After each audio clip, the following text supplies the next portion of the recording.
Tournons-nous vers le chapitre 6 de l'Évangile selon Jean, verset 28. Les gens demandent à Jésus, « Qu'est-ce que nous devons faire pour accomplir les actions que Dieu veut ?» Jésus leur répond, « Voici l'action que Dieu veut. Vous devez croire en celui qui l'a envoyé. »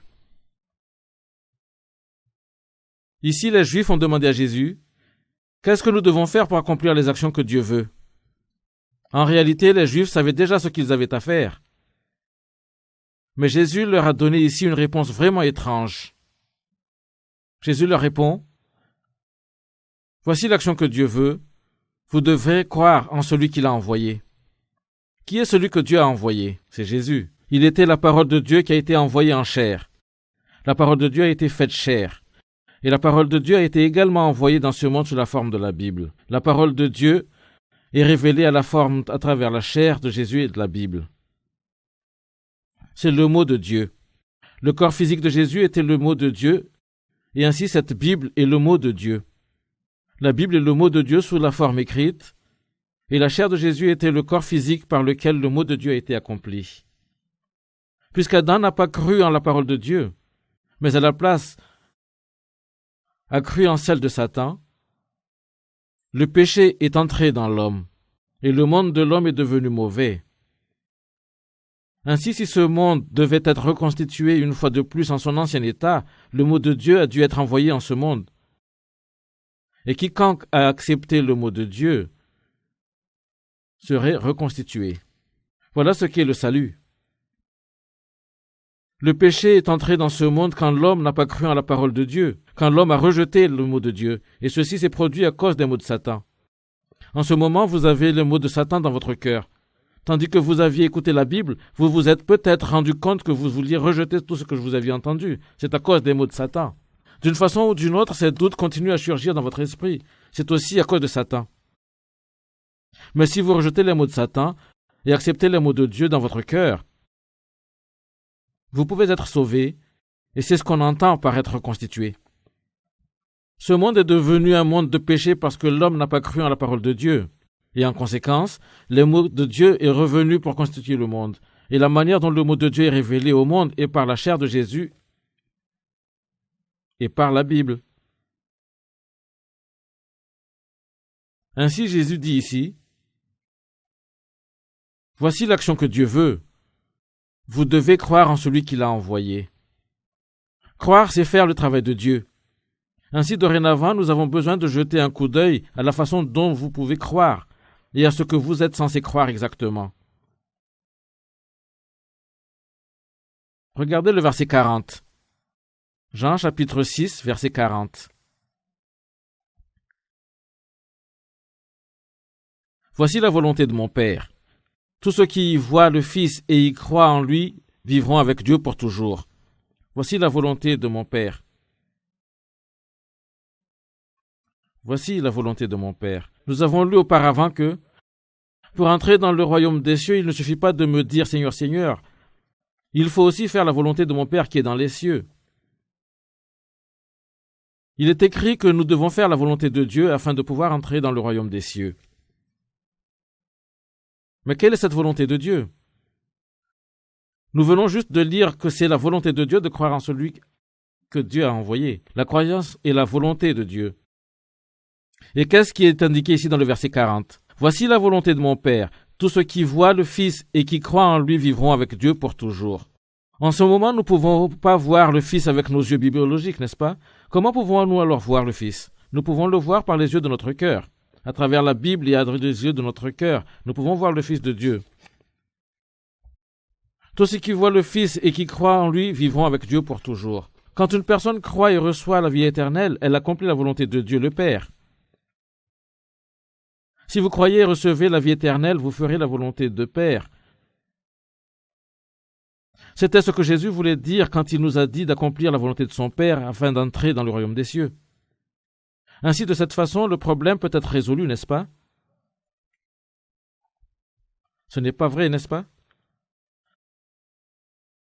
Allons maintenant au chapitre 9 d'Hébreux.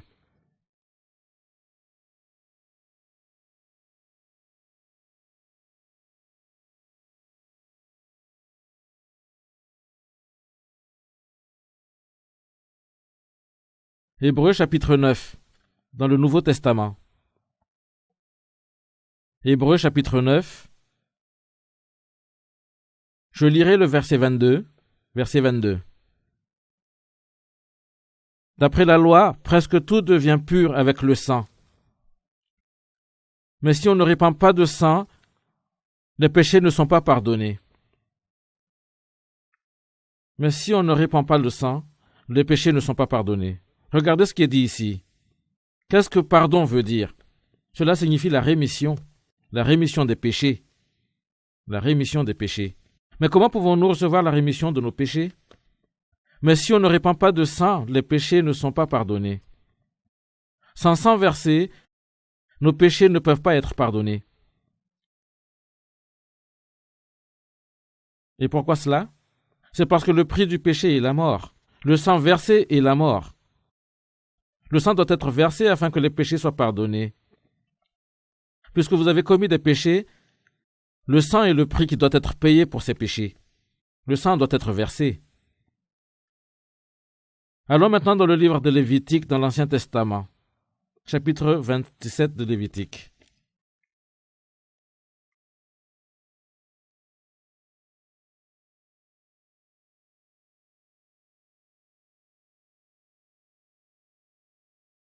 Lévitique chapitre 17, verset 11.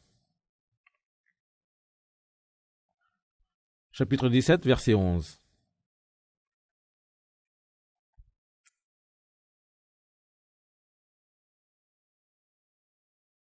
En effet, c'est dans le sang que se trouve la vie d'un être. Le Seigneur vous permet d'utiliser le sang sur l'autel pour recevoir le pardon de vos péchés. Oui, le sang obtient le pardon des péchés parce qu'il porte la vie.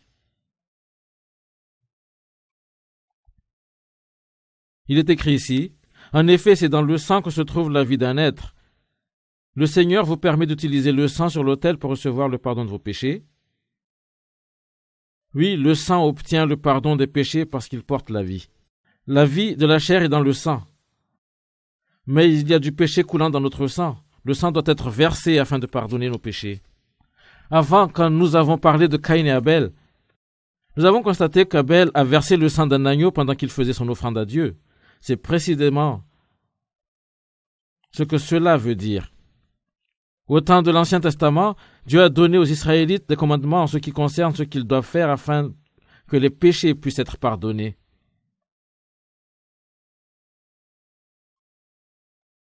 Regardez ceci maintenant.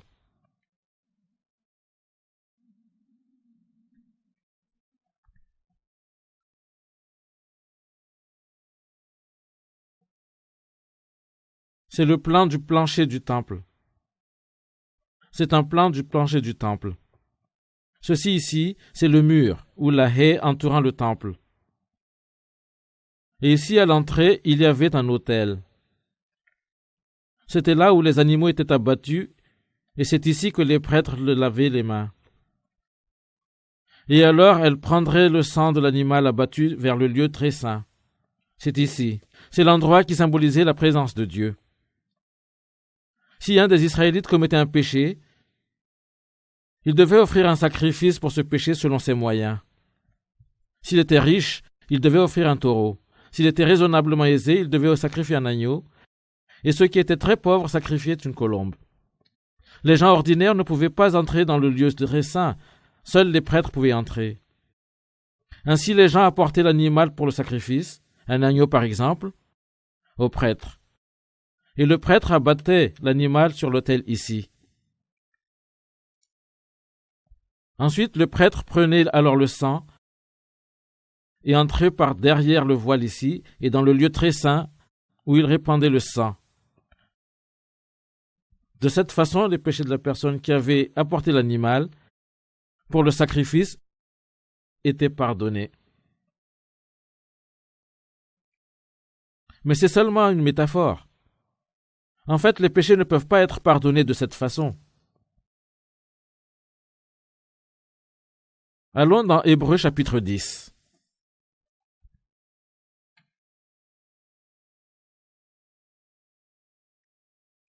Hébreux chapitre 10.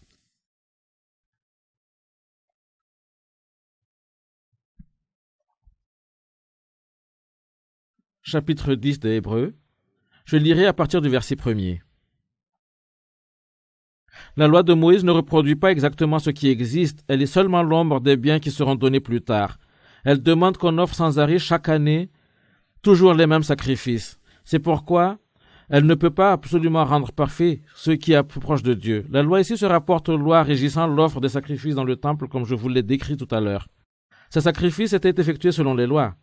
Mais c'était simplement une ombre. Ce n'étaient pas les vraies choses. Et donc, il est dit ici qu'elles ne peuvent pas assurer le pardon parfait. Regardez maintenant le verset 4. Verset 4. Parce que le sang des taureaux et des boucs ne peut pas enlever les péchés. Puisque les sacrifices de l'Ancien Testament étaient simplement symboliques, ils ne pouvaient pas effacer les péchés. Dieu les a simplement donnés aux Juifs comme ombre de choses à venir. Regardez maintenant le verset 5. C'est pourquoi au moment où le Christ va entrer dans le monde, il a dit « Tu n'as pas voulu de sacrifice ni offrande, mais tu m'as fait un corps. » Puisque le sang des animaux ne pouvait pas enlever les péchés, Dieu a préparé un corps. Le corps d'un homme. Mais c'était le corps d'un homme qui contenait le genre de sang n'ayant aucun péché et donc il pourrait enlever des péchés quand il les versait. C'est ce qui est dit ici. Dieu a préparé un corps comme celui d'un homme. Le corps d'un animal n'était pas assez bon. Ainsi, Dieu a préparé un corps comme celui d'un homme. Mais si ce corps avait un quelconque péché en lui, il n'aurait pas été capable et acceptable non plus.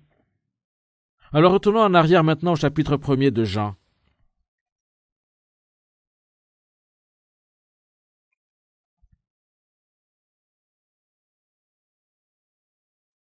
Jean chapitre 1er, verset 29. Jean chapitre 1er, verset 29.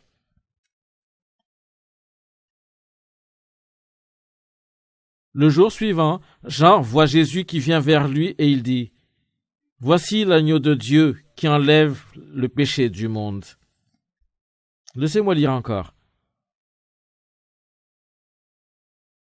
Le jour suivant, Jean a vu Jésus venir vers lui et dit « Voici l'agneau de Dieu qui emporte le péché du monde. » L'agneau a été abattu ici sur l'autel. L'agneau a été abattu ici sur l'autel, et quand le sang de cet agneau a été emmené dans le lieu très saint et montré à Dieu, les péchés de la personne qui avait été apportée, le sacrifice a été pardonné. L'agneau qui a été donné pour nos péchés est Jésus. C'est le sang de Jésus seul qui peut payer le prix de nos péchés à notre place.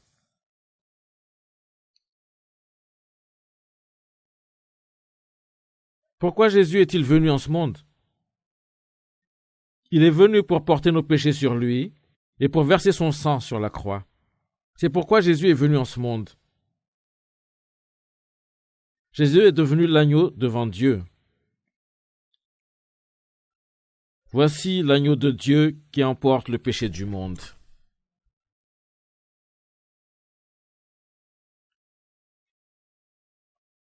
En effet, vos péchés ont déjà été pardonnés par le sang de Jésus, qui a été versé sur la croix.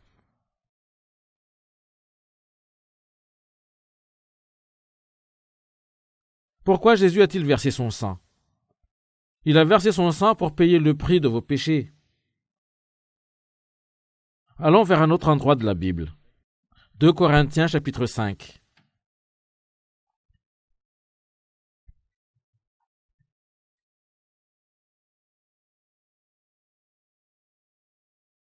2 Corinthiens chapitre 5. 2 Corinthiens chapitre 5 verset 21.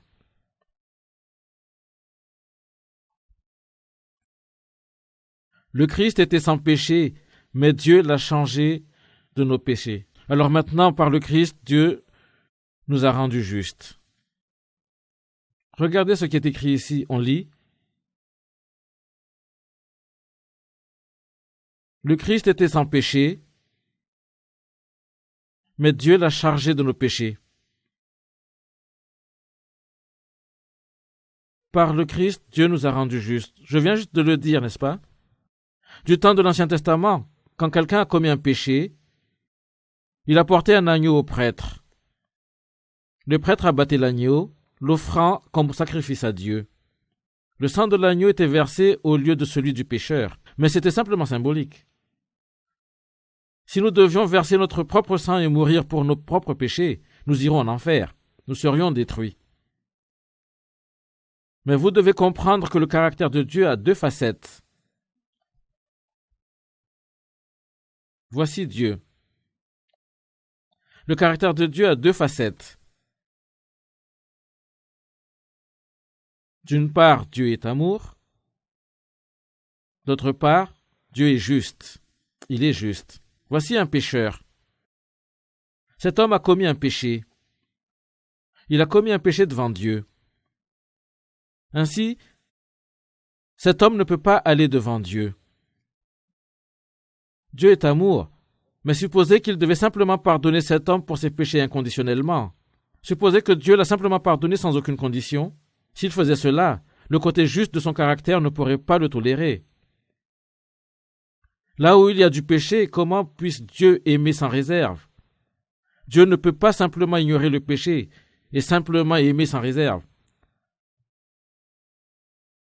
Ainsi, que doit être fait? Ce péché doit être débarrassé. Il n'y a aucune autre solution que de débarrasser des péchés. Le côté juste du caractère de Dieu doit juger ce péché. Ce péché est devant Dieu. Ainsi, comment peut-il ne pas être jugé? C'est pourquoi Jésus est venu en ce monde et s'est débarrassé de ce péché par sa mort sur la croix. Jésus s'est occupé de ce péché. Dieu déteste le péché et donc il doit juger le péché. Mais le pécheur est une autre histoire. Le pécheur, la personne qui a commis les péchés, ce péché a été traité. Il a été déjà jugé. Et donc Dieu pardonne le pécheur. Ainsi, le côté juste du caractère de Dieu exige le jugement, mais l'amour de Dieu est accompli dans son amour pour le pécheur. Jusqu'ici, vous ne vous êtes pas rendu compte de ceci. Mais quand Jésus est mort sur la croix, il y a 2000 ans de cela, il a pris les péchés de toutes les personnes dans ce monde sur lui et a enduré le jugement juste de Dieu pour tous ses péchés. Et il est ressuscité 3 jours plus tard. Et en conséquence, vos péchés ont été jugés sur la croix de Jésus. Jésus lui-même n'a eu aucun péché. Jésus n'a eu aucun péché pour lequel il devait être jugé. Ainsi, c'est écrit ici. Le Christ était sans péché, mais Dieu l'a chargé de nos péchés.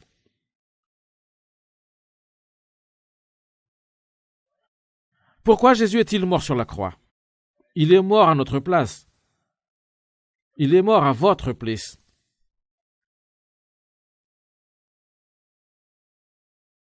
Jésus a déjà souffert le jugement pour vos péchés.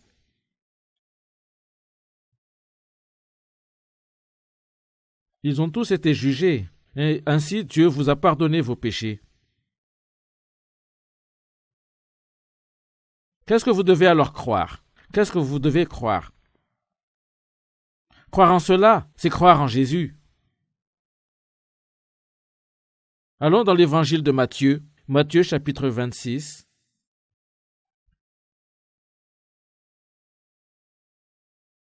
Matthieu chapitre 26.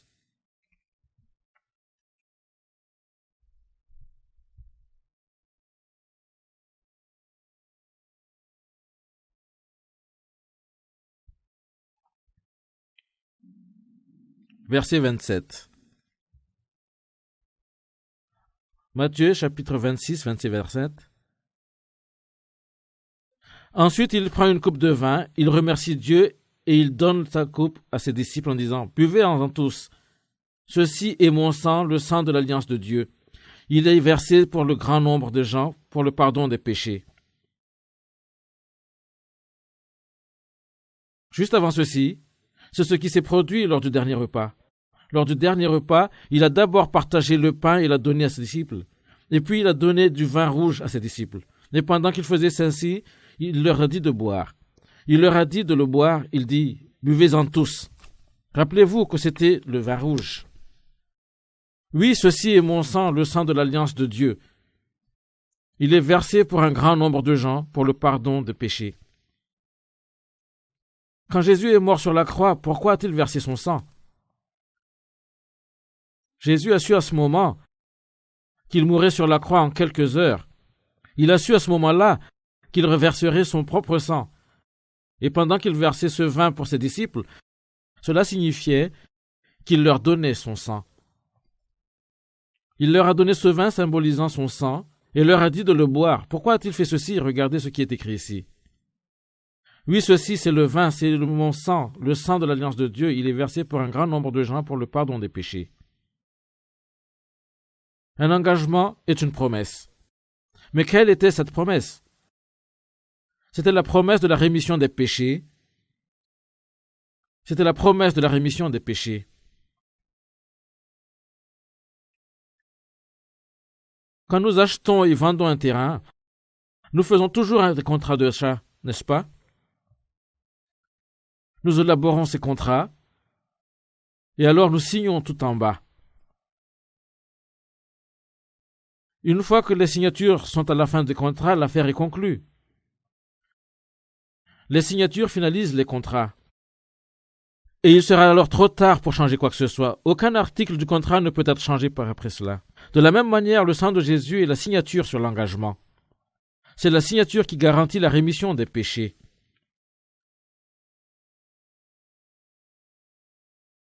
Vous pouvez voir que vos péchés ont été pardonnés ou pas? Parce que Jésus a versé le sang. Ce sang est la signature qui garantit que vos péchés sont pardonnés.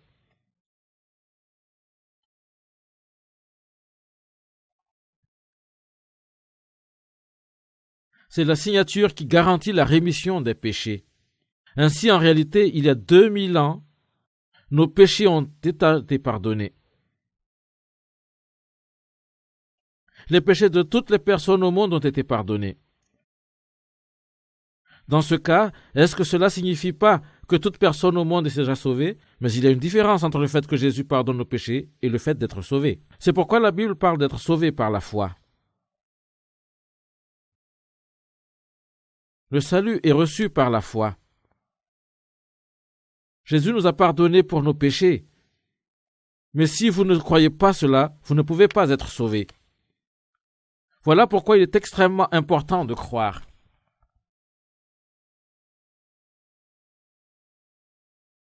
C'est par la foi que vous pouvez aller de l'enfer au ciel.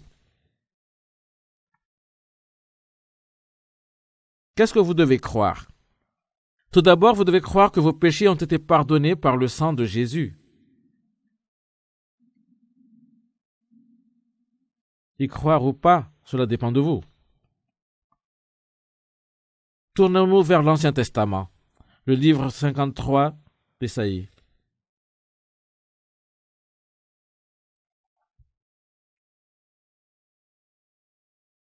Ésaïe, chapitre 53. Ésaïe, chapitre 53, verset 5. Verset 5. Ésaïe, chapitre 53, verset 5. Mais il était blessé à cause de nos fautes, il était écrasé à cause de nos péchés. Rappelez-vous que c'est la parole de Dieu. Ce sont les mots de Dieu dits d'un point de vue de l'homme. Mais il était blessé à cause de nos fautes, il était écrasé à cause de nos péchés. Mais il était blessé à cause de nos fautes, il était écrasé à cause de nos péchés. N'avez-vous pas encore trouvé la réponse à votre problème? Il a été blessé sur la croix. Il a été blessé avec les clous et avec la lance pendant qu'il était accroché sur la croix. Il a été blessé à cause de nos fautes. Nos transgressions sont nos péchés. Mais il était blessé à cause de nos fautes, il a été écrasé à cause de nos péchés. La punition que nous devons payer est tombé sur lui et par ses propres blessures que nous sommes guéris. Regardez ce qui est écrit ici. Un jour, quand je prêchais l'évangile à quelqu'un, c'était un homme très âgé, je lui ai demandé de répéter ce verset après moi et j'ai dit, mais il était blessé à cause de mes fautes. Mais il a dit, vous ne pouvez pas lire comme ça. Quand je lui ai demandé pourquoi pas, il a dit, c'est écrit, no. Ainsi, vous ne pouvez pas changer en mais. C'était si frustrant d'essayer de lui parler, bien que j'ai donné tout mon possible d'expliquer ce qu'il est écrit, no. Ne doit pas m'inclure. Il ne le comprenait pas. Il était si têtu, il ne l'aurait pas accepté. Pensez aussi pendant un moment. Si vous employez le mot no, pouvez-vous vous exclure ou êtes-vous nécessairement inclus? Que pensez-vous? Si vous employez le mot notre, est-ce que cela vous inclut ou pas? Alors? Vous ne pouvez pas employer le mot no si vous n'êtes pas inclus. Quand nous parlons de nous tous, nous employons le mot no. Et quand nous nous référons seulement à nous-mêmes comme individus, nous employons le mot mais. Ainsi, nous pouvons lire ce verset comme « Il était blessé à cause de mes fautes et il était écrasé à cause de mes péchés ». Mais quand vous pensez à ceci, peut-être est-ce que vous pensez que Jésus est venu à ce monde il y a 2000 ans et il est mort il y a 2000 ans. Mais je n'étais pas là il y a 2000 ans. Je n'avais même pas été né à ce moment-là. Ainsi, comment mes péchés peuvent-ils maintenant être pardonnés par le sang qu'a versé Jésus il y a 2000 ans? C'est la question.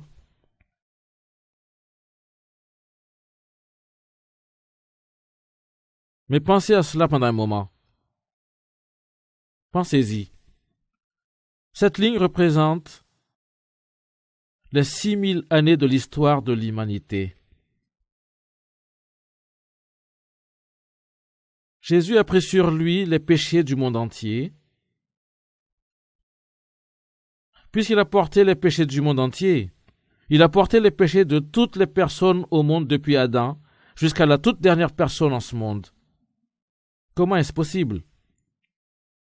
Vous devez vous rappeler que Dieu est au-delà des limites du temps et de l'espace. Pour Dieu, il n'y a pas de 200 000 ans ou 2000 ans, il y a ou 2000 ans dans l'avenir. Dieu est dans le présent éternel. C'est un exemple que je donne toujours aux gens. Mais supposez qu'une fourmi rampait suivant cette ligne. Disons que ceci est une fourmi. Cela prendra à une fourmi un bon moment pour aller à cette autre extrémité de la ligne, n'est-ce pas? Mais moi, par un seul bond, je peux voir tout le chemin à partir de cette extrémité de la ligne, à cette extrémité de la ligne, et tout en même temps. Je suis beaucoup plus grand que cette fourmi, ainsi je peux voir d'une extrémité de l'autre ligne à l'autre tout en même temps. Et de la même manière, Dieu peut voir dans toute la totalité de l'histoire depuis Adam jusqu'à la fin du monde en même temps. Ainsi, Jésus est mort il y a 2000 ans sur la croix, et je vis maintenant. Mais parce que Jésus a porté les péchés du monde entier, j'étais aussi en Jésus il y a 2000 ans. Mes péchés ont été sur la croix que Jésus portait.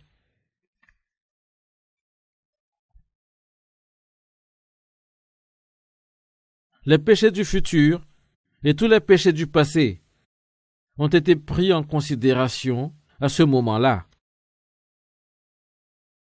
Par conséquent, quand Jésus était mort il y a 2000 ans sur la croix, mes péchés ont été également pardonnés.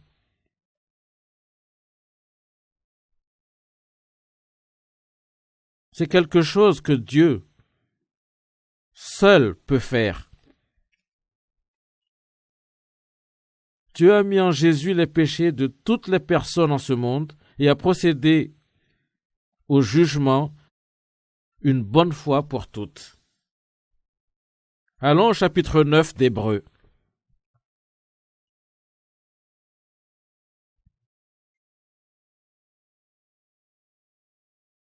Hébreux chapitre 9 dans le Nouveau Testament. Verset 12 de Hébreux chapitre 9. Chapitre 9 d'Hébreux, verset 12. chapitre 9, verset 12. Le Christ est entré une fois pour toutes dans le lieu saint. Auprès de Dieu, il n'a pas offert le sang des boucs et des jeunes taureaux, mais il a offert son sang à lui, et il nous a libérés pour toujours. Regardez ce qui est dit ici. Il est dit, il n'a pas offert le sang des boucs et des jeunes taureaux. Nous avons vu comment il donnait une chèvre et un veau ou un autre animal comme offrande à Dieu au temps de l'Ancien Testament, mais c'était seulement une ombre de ce qui devait advenir. Il n'a pas offert le sang des boucs et des jeunes taureaux, mais il a offert son propre sang. À qui ceci se fait-il référence?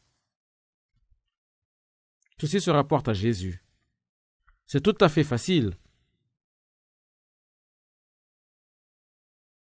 Le Christ est entré une fois pour toutes dans le lieu saint. Il n'a pas offert le sang des boucs et des jeunes taureaux, mais il a offert son sang à lui et nous a libérés pour toujours.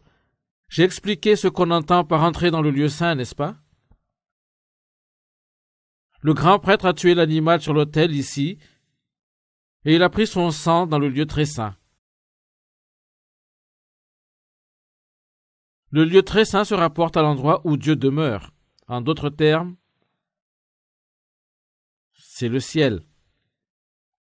Ainsi, quand il est écrit ici qu'il est entré dans le lieu très saint une fois pour toutes, cela signifie qu'il s'est ressuscité et il est monté au ciel. Quand Jésus est mort, il est mort comme l'agneau. Mais après être ressuscité, il est devenu le grand prêtre. Jésus est le grand prêtre, il est le temple et il est l'agneau. Il a tous ses rôles. Une fois qu'il a été ressuscité et monté au ciel, il a pris son propre sang, le sang qu'il a versé sur la croix, et il est allé devant Dieu en tant que grand prêtre. Ainsi, il est écrit ici qu'il est entré une fois pour toutes dans le lieu très saint. Mais il a offert son sang à lui. Regardez ce qui est écrit ici. Et il nous a libérés pour toujours. Vos péchés ont été pardonnés éternellement.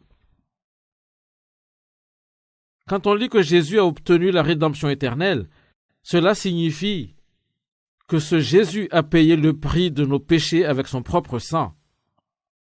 Il nous a achetés avec son propre sang. C'est ce que rédemption veut dire. Il y a beaucoup de Coréens qui croient qu'ils ont pardonné chaque fois qu'ils se repentent. Ils doivent se repentir chaque fois qu'ils commettent un péché de sorte qu'ils puissent être pardonnés pour ce péché. Ainsi, ils se repentent et sont pardonnés. Ils se repentent et sont pardonnés. Et cela continue ainsi. C'est leur manière de croire. Je pense qu'avoir déjà dit ce que je travaille sur une station de radio, j'ai effectivement travaillé là-bas pendant environ 9 ans. Et pendant que je travaillais, j'ai prêché un sermon à ce sujet. J'ai dit que nous sommes pardonnés une fois pour toutes. Mais un des auditeurs a été exaspéré par ce que j'ai dit et il est venu à la station pour me plaindre. C'est la Far East Broadcasting Company qui avait été établie par quelques missionnaires américains. Un membre du conseil d'administration était un Coréen. Je ne dirai pas son nom, mais il était un docteur de divinité. Il était très fâché et il est venu voir le directeur de la compagnie pour se plaindre à mon sujet. Il a dit au directeur que j'étais un hérétique et je devrais être renvoyé de la compagnie. Ainsi, le directeur a demandé pourquoi j'étais un hérétique. Et il a répondu que c'était parce que j'enseignais que nous sommes pardonnés une fois pour toutes.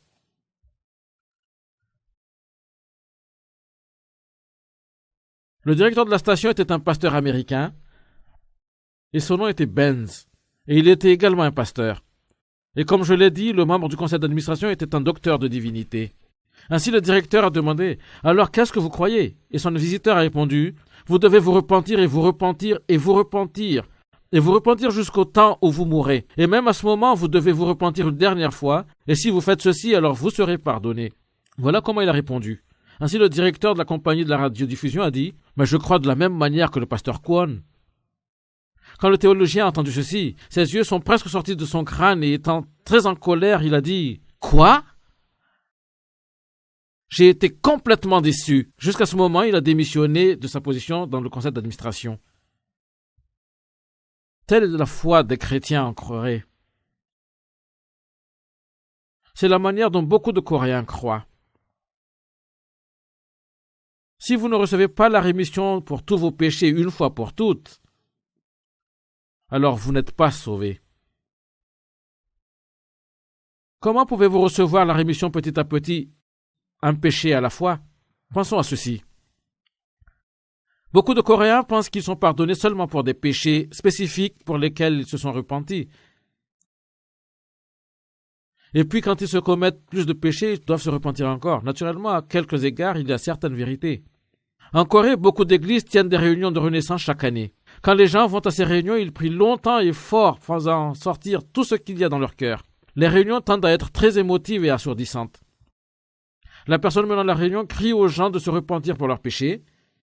Et à chaudes larmes, ceux qui assistent à la réunion pleurent et pleurent pour leur repentance. Si les gens pleurent et pleurent comme cela, ils peuvent soulager le stress dans leur cœur, n'est-ce pas? Ensuite, ils se sentent mieux et ils pensent qu'ils ont été pardonnés pour leurs péchés. Mais lorsqu'ils chantent un hymne, effectivement, ils disent « C'est grâce au ciel que je sache que mes péchés de par le passé sont pardonnés.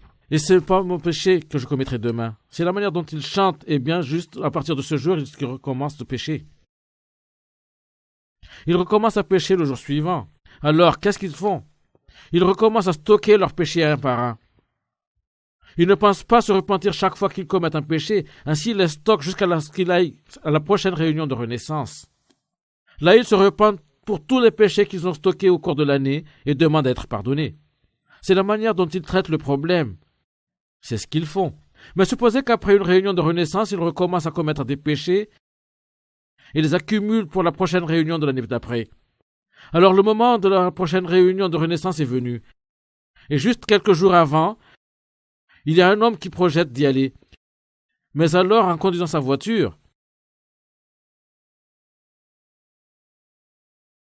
juste quelques jours avant qu'il aille à la réunion de renaissance et pour se repentir, soudainement, crash! Il se trouve accidenté terriblement et il est mort. Qu'est-ce qu'il adviendra de cet homme? Que pensez-vous? Il n'a pas pu se repentir pour tous ses péchés, ainsi il ne pourra pas aller au ciel.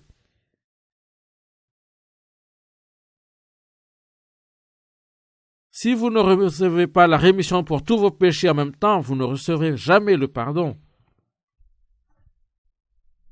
Laissez-moi vous poser une question. Combien de fois le Seigneur Jésus est-il mort?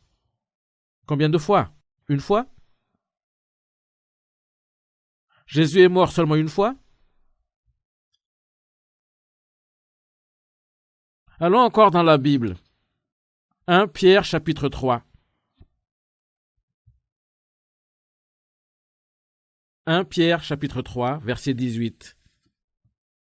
1 Pierre chapitre 3, verset 18. 1 Pierre chapitre 3, verset 18. En effet, le Christ lui-même est mort une fois pour toutes. Regardez ce qui est écrit ici.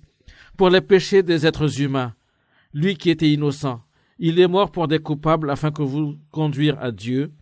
Lui, il a été tué dans son corps, mais l'Esprit Saint lui a été rendu la vie. Regardez ici. En effet, le Christ lui-même est mort une fois pour toutes. Regardez ce qui est écrit ici. Pour les péchés. Vous voyez ce qui est dit. Jésus est mort juste une fois et il est ressuscité. Et notre rachat éternel se trouve dans ce fait. Nos péchés ont été éternellement pardonnés. Nous avons le rachat éternel. Mais les gens ne croient pas en ce rachat éternel.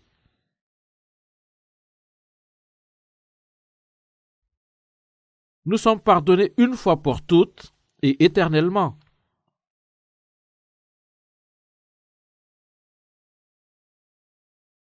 Puisque les gens ne croient pas qu'ils ont reçu la rémission éternelle une fois pour toutes, ils accumulent tous leurs péchés et se repentent et pensent qu'ils sont seulement pardonnés chaque fois qu'ils se repentent. En faisant ceci, ils temporisent, ils reportent leur salut. Ils croient qu'ils doivent continuer comme ceci durant toute leur vie et alors quand ils meurent, ils peuvent recevoir le salut complet. Si vous croyez de cette manière, vous ne pourrez pas être sauvés. Si vous croyez de cette manière, vous ne pouvez pas être sauvés. Pensez-y. Quand il s'agit du salut, le salut est une question de temps. De temps. Laissez-moi expliquer.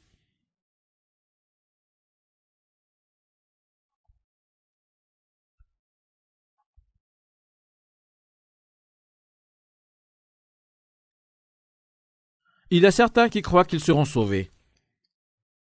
Supposez que quelqu'un est à la porte de la mort et pendant qu'il s'éclipse lentement, il dit « Oh, oh, oh,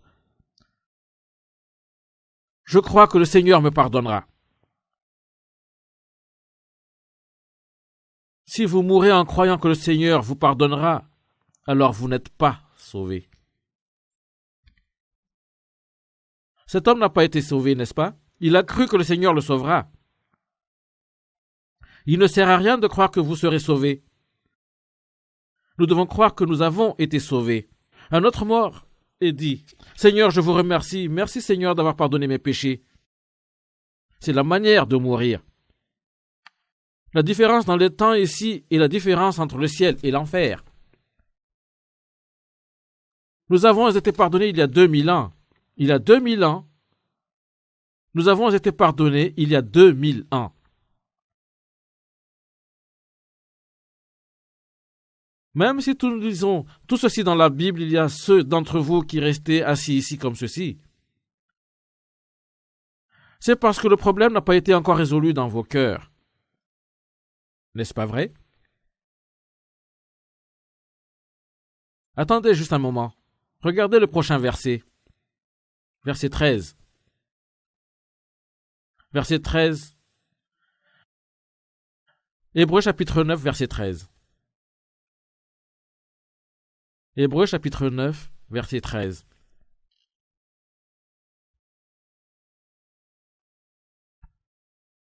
Selon la coutume, on répand le sang des boucs et des taureaux et les cendres d'une vache brûlée sur ceux qui ont fait une faute. Ensuite, leur corps est purifié de cette faute et ils peuvent de nouveau célébrer le culte. Si cela est vrai, le sang du Christ doit être encore beaucoup plus puissant. En effet, par l'Esprit Saint, le Christ s'est offert à lui-même, à Dieu, comme une victime sans défaut. Ainsi, il purifie notre conscience, abîmée par des actions qui conduisent à la mort. Alors, nous pourrons servir le Dieu vivant. C'est pourquoi le Christ est devenu l'intermédiaire par une alliance nouvelle, un testament nouveau. Ces versets sont difficiles à comprendre. Ainsi, passons ceci pour l'instant. Regardez le verset 16. Quand il y a un testament, il faut prouver la mort de celui qui l'a fait. En effet, un testament est seulement valable après la mort. Quand celui qui l'a fait vit encore, le testament n'a pas de valeur. C'est pourquoi même la première alliance a dû commencer avec le sang. Savez-vous tout ce que cela veut dire?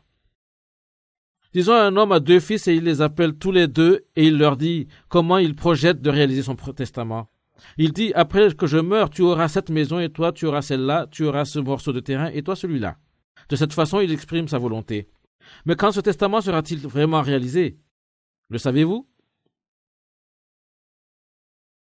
Peut-être que vous n'avez jamais reçu d'héritage selon la volonté d'une personne. Ainsi, vous ne le savez pas. Qu'en pensez-vous de ce testament? C'est à partir du moment où le père mourra. Mais supposons que le deuxième fils n'a aucun respect pour son père, et il dit « Pourquoi ne se dépêche-t-il pas de mourir ?»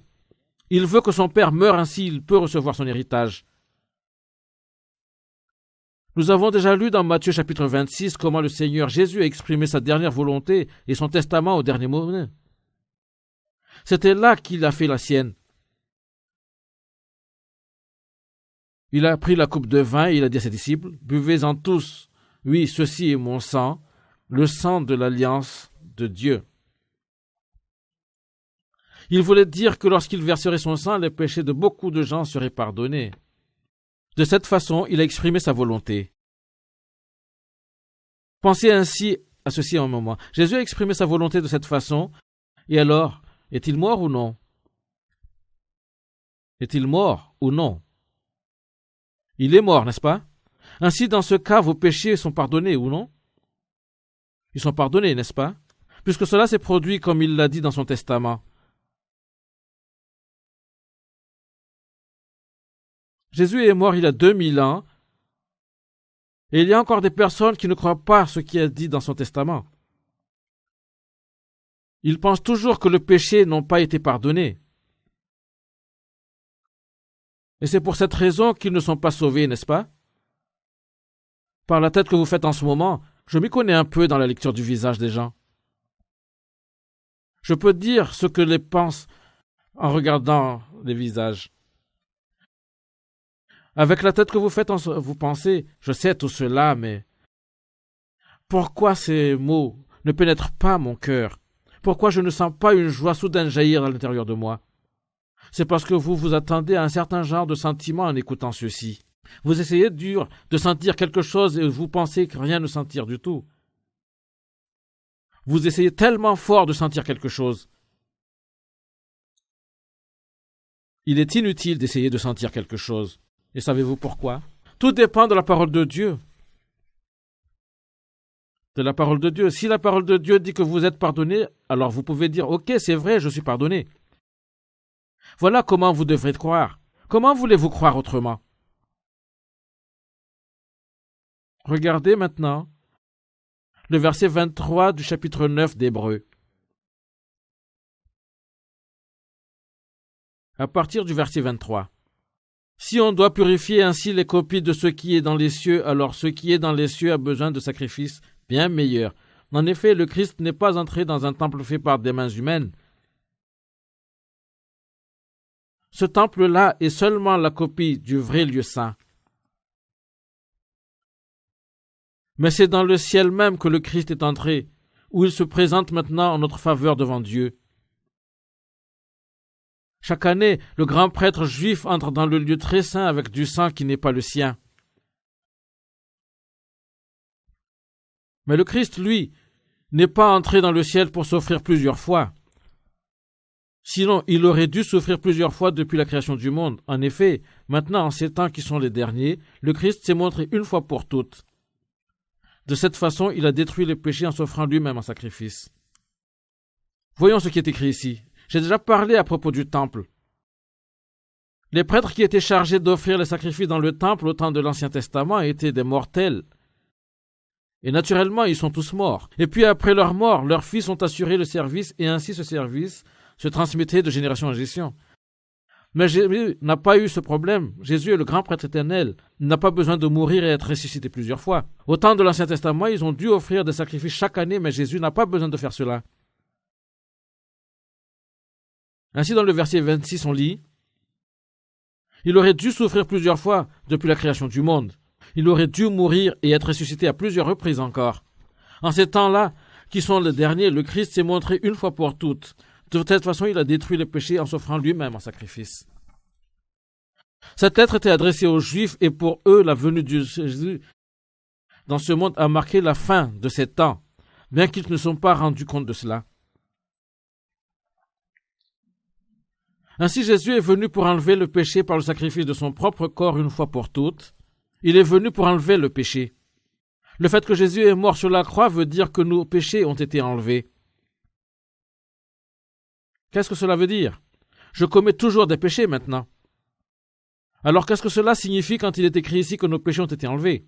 Nous penserons à cela un peu plus tard. Regardez maintenant le verset 27. Les êtres humains meurent une seule fois, ensuite Dieu les juge. De même, le Christ s'est offert en sacrifice une fois pour toutes pour enlever les péchés d'un grand nombre de personnes. Il se montrera une deuxième fois non plus pour enlever les péchés, mais pour sauver ceux qui l'entendent.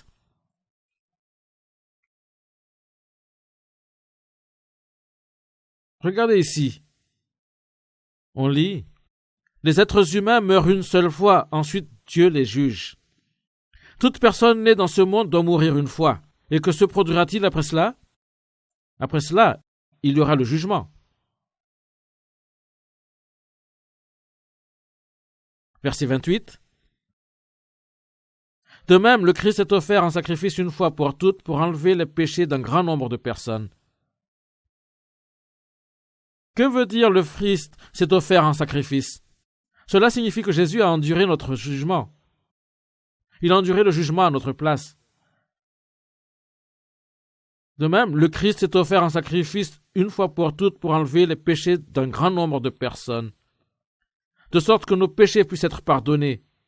Après on lit, « Il se montra une deuxième fois non plus pour enlever les péchés, mais pour sauver ceux qui l'attendent. » Sauver ici se rapporte au salut de notre chair. Il se montrera une deuxième fois non plus pour enlever les péchés, mais pour sauver ceux qui l'attendent. Quand Jésus revient, nous devons l'attendre sans péché. Si nous l'attendons tout en nous accrochant à nos péchés, nous aurons honte quand il revient comme un voleur. Comme on dit ici dans le verset 15 du chapitre 16 de la Révélation. Nous devons attendre Jésus, non plus pour enlever le péché, et en étant sûrs de notre rémission de nos sortes que nous puissions le saluer avec un cœur joyeux. Ainsi on lit, « Il se montrera une deuxième fois non plus pour enlever le péché, mais pour sauver ceux qui l'attendent. » Voilà ce qui est écrit.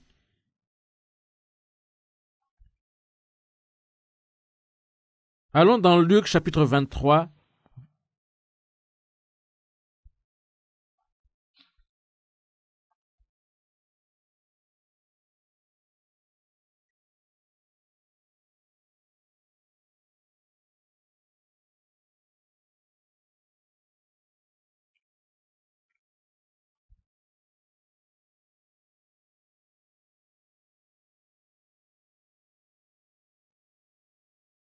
Luc chapitre 23, verset 39.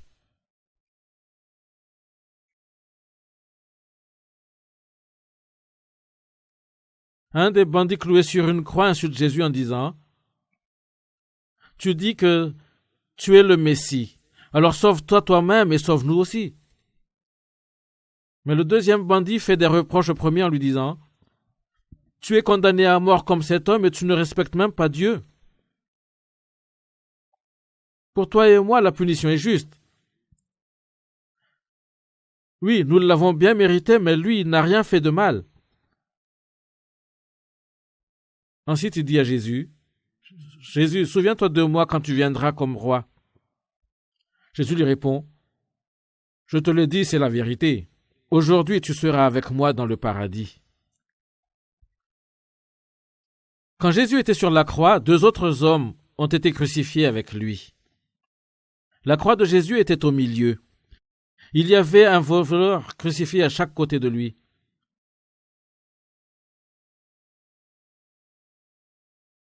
Ils étaient non seulement des voleurs, mais également des meurtriers.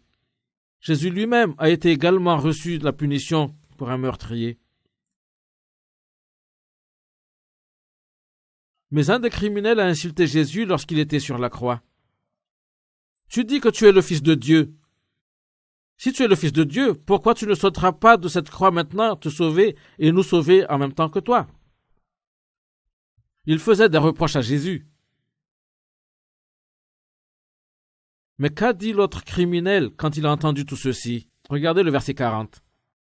Mais le deuxième bandit fait des reproches au premier en lui disant, « Tu es condamné à mort comme cet homme et tu ne respectes même pas Dieu. Pour toi et moi, la punition est juste. Oui, nous l'avons bien mérité, mais lui, il n'a rien fait de mal. » Il n'a rien fait de mal. Même si cet homme est un criminel comme l'autre étant sur la croix, il a entendu les mots que Jésus a dit. Il avait 7 choses que Jésus a dit quand il était sur la croix. Il a entendu les mots que Jésus a dit et il a vu l'attitude de Jésus.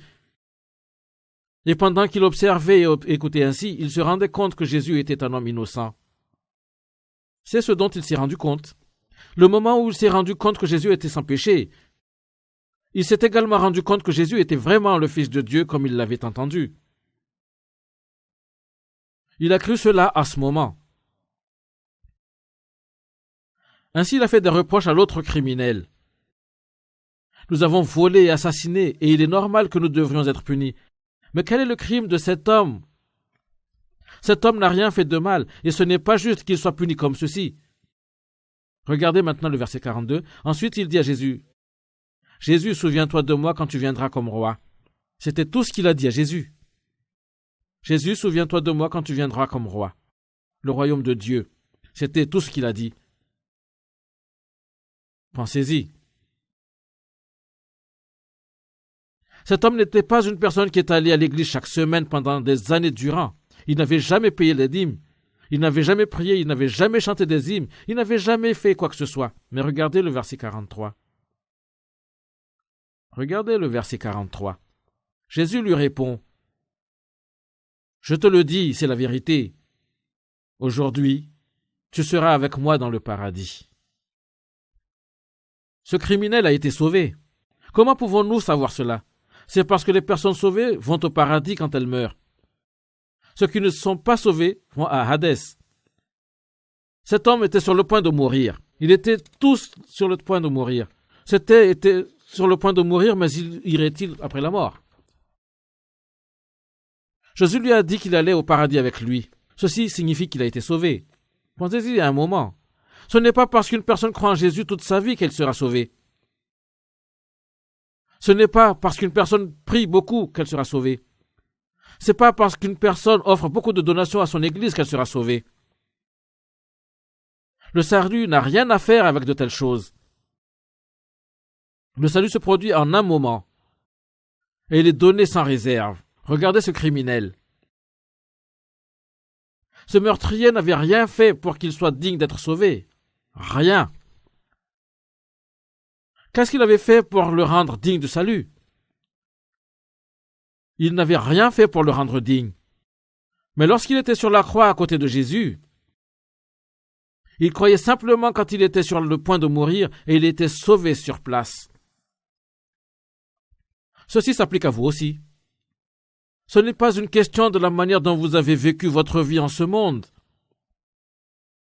ou les péchés que vous avez commis pendant votre vie. Ce n'est pas le problème. Si vous croyez les mots de la Bible, si vous croyez en Jésus à travers les mots de la Bible, si vous croyez la Bible quand elle dit que Jésus est mort sur la croix pour vos péchés, si vous croyez que vos péchés ont été pardonnés, alors vous êtes sauvés. Ainsi, qu'y a-t-il de difficile à être sauvé?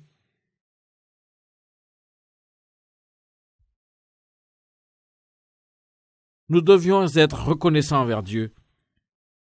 Même si vous aurez pu vous pécher toute votre vie, si vous vous repentez dans votre cœur et croyez en Jésus, alors vous serez sauvés.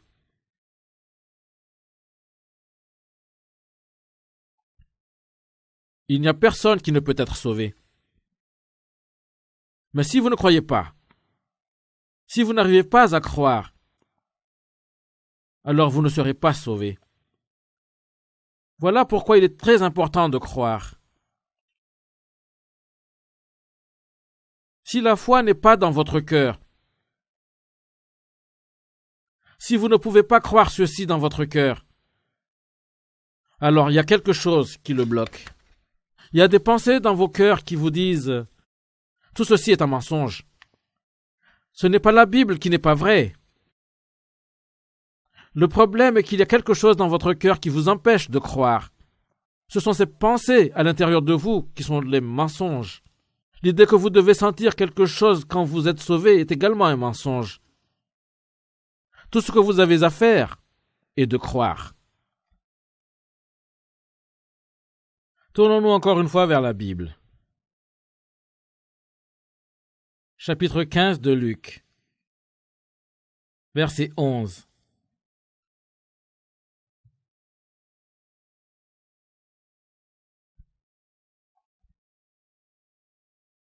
Luc chapitre 15, verset 11.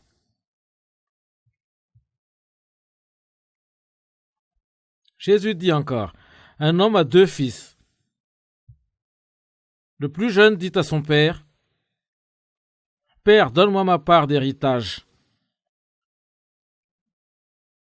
Alors le père partage ses richesses entre ses 2 fils. Quelques jours après, le plus jeune des fils vend tout ce qu'il a reçu et part avec l'argent dans un pays éloigné. Là, il se conduit très mal et il dépense tout son argent. Quand il a tout dépensé, une grande famine arrive dans le pays et le fils commence à manquer de tout. Il va travailler pour un habitant de ce pays.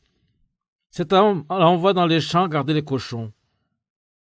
Le fils a envie de manger la nourriture des cochons, mais personne ne lui en donne. Alors il se met à réfléchir.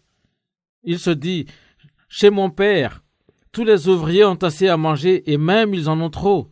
Et moi ici, je meurs de faim. Je vais partir pour retourner chez mon père. » Et je lui dis dire, « Père, j'ai péché contre Dieu et contre toi.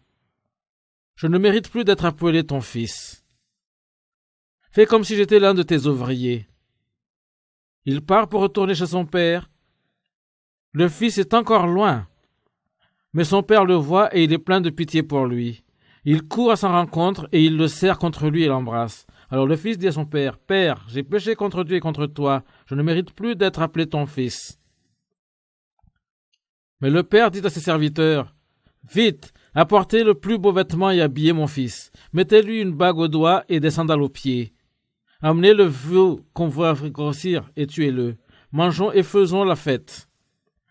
Oui, mon fils qui est là était mort et il est revenu à la vie. Il était perdu et il est retrouvé. Il commence à faire la fête. » C'est la parabole du fils prodigue.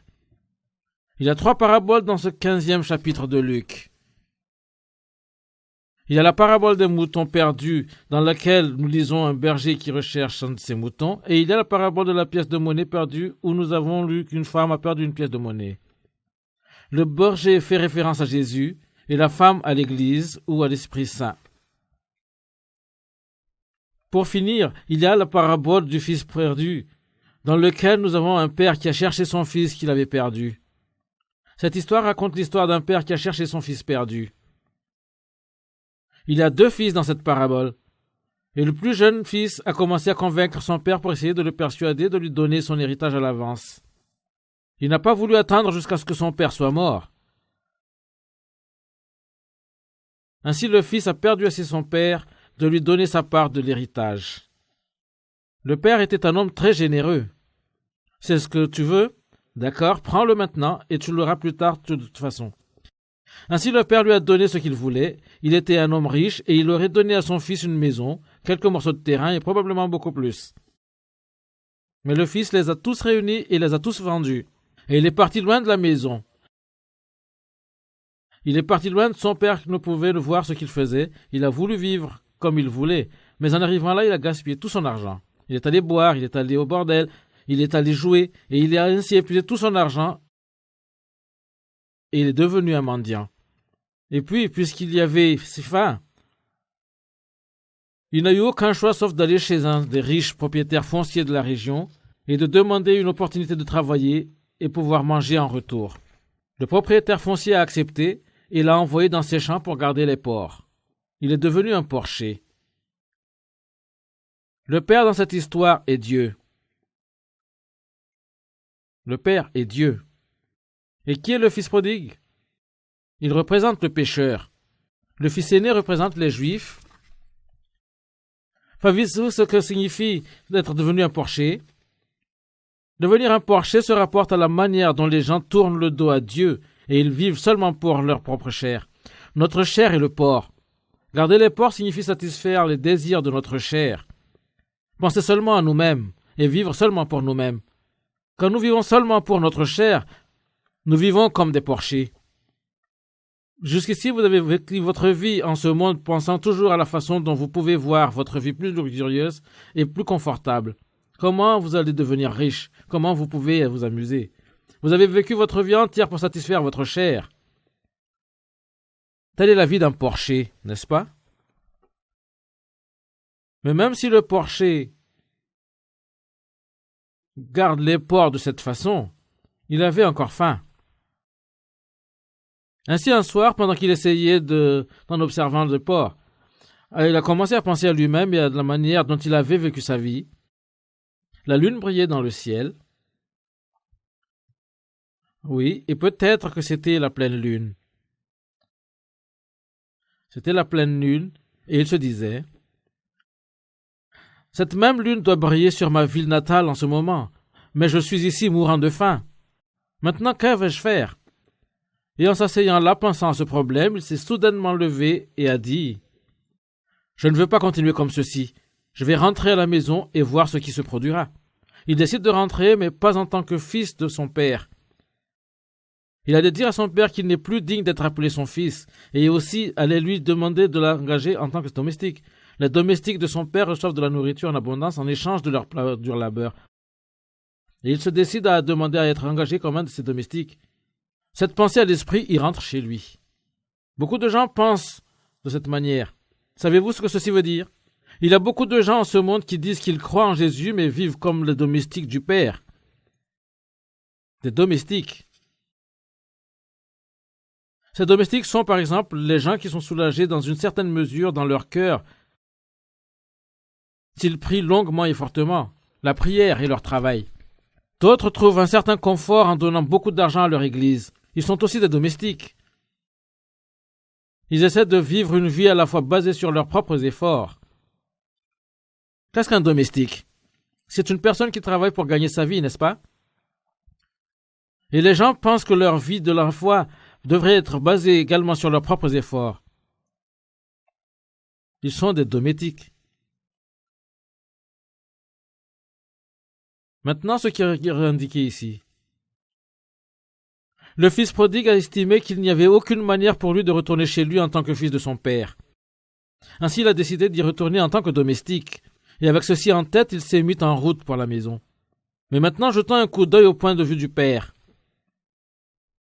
Quand le fils est parti de la maison, le père aurait demandé à son fils à plusieurs reprises d'être sûr de rester en contact et lui faire savoir comment il allait. Il l'aurait souhaité de bien se porter et lui avait dit de s'occuper de lui. Il lui aurait dit de venir souvent à la maison et de lui faire parvenir de ses nouvelles. Le fils aurait accepté, mais après qu'il soit parti, il ne donnait aucune de ses nouvelles. Le père a attendu et a attendu, mais aucune nouvelle ne lui est parvenue. Son fils n'est jamais venu le visiter, il n'a jamais écrit une lettre. Et le père doit avoir pensé maintenant qu'il avait perdu son fils pour toujours. Il n'a obtenu aucune nouvelle de son fils. Savez-vous qui est ce fils? C'est vous. Jamais dans votre vie vous n'avez envoyé de vos nouvelles à Dieu. Vous êtes devenu un fils perdu. En d'autres termes, vous êtes un pécheur. Un pécheur. Le père était vraiment curieux de savoir comment son fils allait. Il a attendu, espérant que peut-être quelques nouvelles viendraient. Et alors un jour, il a attendu une rumeur. Il a rencontré un passant qui lui a dit « Je ne sais pas vraiment comment vous lire. Que voulez-vous dire? Que dire-moi? Votre fils a tout perdu. Il est devenu un mendiant. Et maintenant, il vit dans la maison d'un certain homme riche comme Porcher. Qu'est-ce que vous êtes en train de me dire? Ce père était extrêmement riche. Pensez juste à quel point Dieu est riche. À partir du jour où il a entendu ces nouvelles, le père n'aurait pas pu dormir la nuit. Pourquoi? Les pensées de son fils l'auraient maintenu éveillé. Il avait beaucoup de domestiques qui étaient très bien nourris et sa famille entière vivait dans l'abondance. Mais son plus jeune fils était parti loin de la maison et travaillait comme porcher, ne mangeant rien et n'ayant rien à mettre. Quand il y réfléchissait, oui, en y réfléchissant, il pourrait à peine croire que c'était possible. Mais il a continué à espérer que peut-être son fils rentrerait à cause de sa faim et de ses difficultés. Chaque jour, il l'a attendu devant la porte principale de sa maison. Il levait sa main pour protéger ses yeux du soleil et regardait au loin, espérant qu'il pourrait entrevoir l'ombre de son fils. Il a attendu comme cela chaque jour. Mais son fils n'est pas venu. La nuit, il aurait laissé la porte ouverte et avait préparé de la nourriture, espérant que son fils pourrait entrer secrètement et furtivement et manger quelque chose. C'était l'attitude du père, comme il a attendu son fils pour retourner à la maison. Mais puis un jour, regardez ce qui est écrit ici, verset 20. Il part pour rencontrer son père.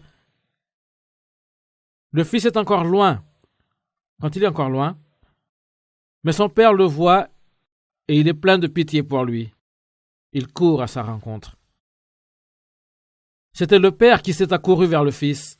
Le père regardait et il a vu un homme au loin marchant comme un mendiant, marchant lentement, un pas faible à la fois, et immédiatement il a su que c'était son fils. Il a su immédiatement que c'était son fils. Les parents peuvent toujours identifier leurs enfants propres, même à une certaine distance. Savez-vous comment? Ils les ont identifiés à la manière dont ils marchent. Les parents savent la manière dont chacun de leurs enfants marche. Donc ici, le père a vu son fils à une certaine distance et à la manière dont il marchait. Il pouvait s'être sûr que c'était son fils. Ainsi, il a couru pour rencontrer son fils aussi rapidement que ses jambes le permettaient. Il se serre contre lui et l'embrasse. Est-ce qu'un voyageur arrive à sa destination en ayant pris une douche ou un bain? Si vous vous tenez à côté d'une personne qui s'était occupée des porcs, vous pourrez sentir les porcs. Vous pouvez sentir leur fumier. Il n'y a aucun doute à ce sujet. Il doit avoir pué terriblement. Il n'avait pas eu l'occasion de se laver même le visage. Son haleine doit avoir pué terriblement. Il a été habillé en haillons. Il était sale. Son père a couru vers lui aussi rapidement qu'il pouvait. Il l'a serré dans ses bras. Rappelez-vous que la laine du fils doit avoir été terrible. Mais il est écrit que son père l'a embrassé.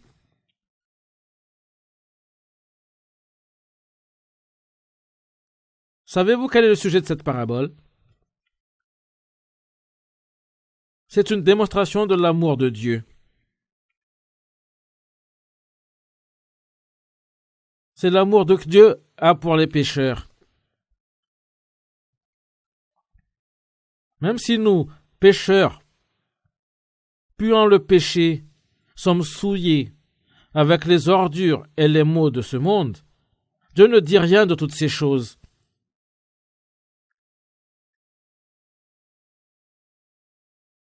Il ne nous gronde pas pour autant.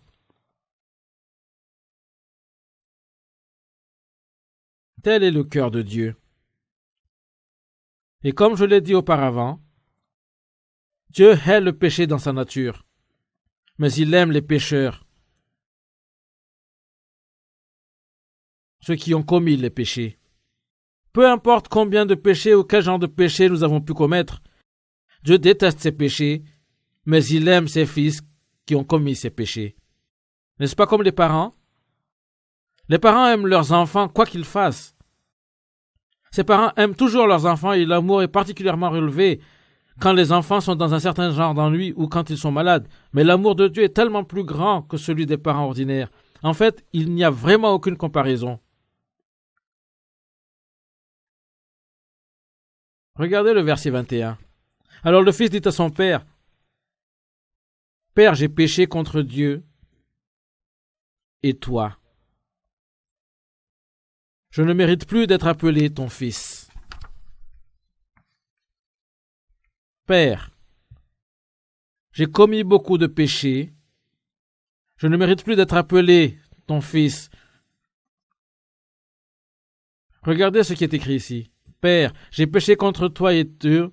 Je ne mérite plus d'être appelé ton fils. Le fils n'a pas dit tout ce qu'il a voulu dire ici. Il y avait une chose qui manquait. Il voulait demander à son père de l'engager en tant qu'un des domestiques, mais son père l'a interrompu avant qu'il ne pouvait le dire. « De quoi parles-tu? Ne dis pas de telles absurdités. » Et puis, mais le père dit à ses serviteurs, « Vite, apportez le plus beau vêtement et habillez mon fils. » Le plus beau vêtement. Quel vêtement pensez-vous que c'était? Quel vêtement était-ce? Hein? On dirait que vous avez complètement oublié. C'est le robe du salut. Le vêtement le plus beau est la tunique du salut. Le vêtement du salut, mettez-lui une bague au doigt. L'anneau représente une promesse. Et des sandales aux pieds. Ceci se rapporte à faire chausser vos pieds avec la préparation de l'évangile de la paix, comme ce qui est écrit dans le chapitre 6 d'Éphésiens. Les sandales se rapportent à l'évangile. Amenez le veau qu'on a fait grossir et tuez-le. Mangeons et faisons la fête. Qu'est-ce que veau engraissé? Il s'apporte à Jésus. Le pécheur et Dieu le Père se rencontrent à travers la croix de Jésus.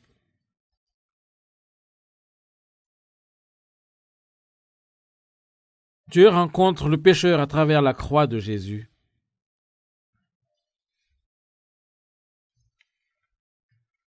Amenez le veau qu'on a fait grossir et tuez-le.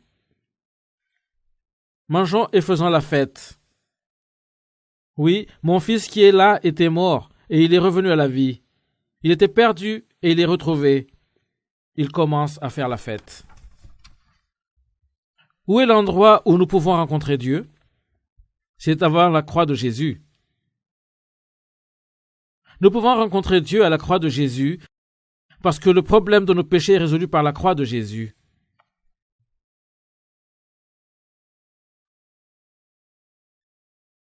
Laissez-moi vous poser une question. Le Père a-t-il pardonné son Fils au moment où il est revenu et a prié son Père pour la rémission? L'a-t-il pardonné quand son Fils est venu admettre son propre défaut et a plaidé pour la rémission?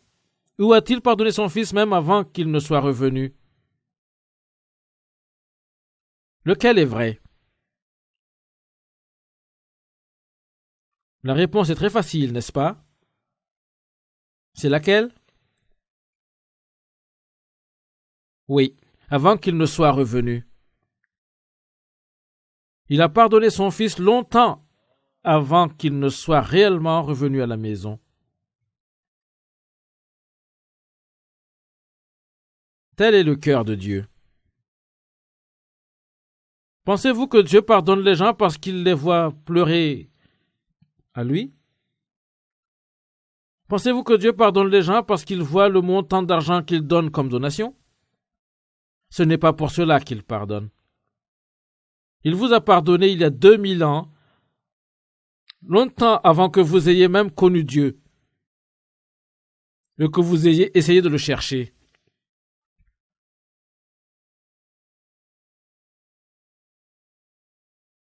Tels sont l'amour et la rémission de Dieu. Si vous y réfléchissiez une minute, vous réaliserez à quel point Dieu nous aime, quelle compassion il a pour nous, et à quel point il s'intéresse au fait que nous ne soyons pas sauvés et que nous pourrions finir en enfer.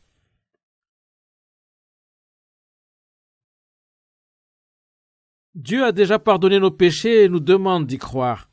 Dieu vous a-t-il déjà fait du tort?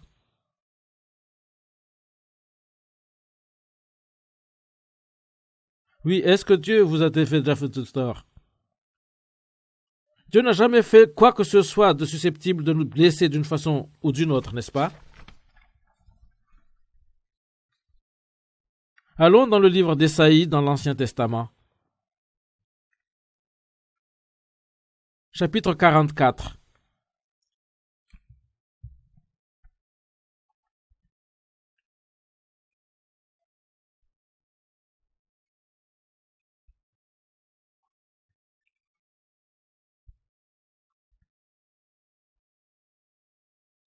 Ésaïe, chapitre 44, verset 22.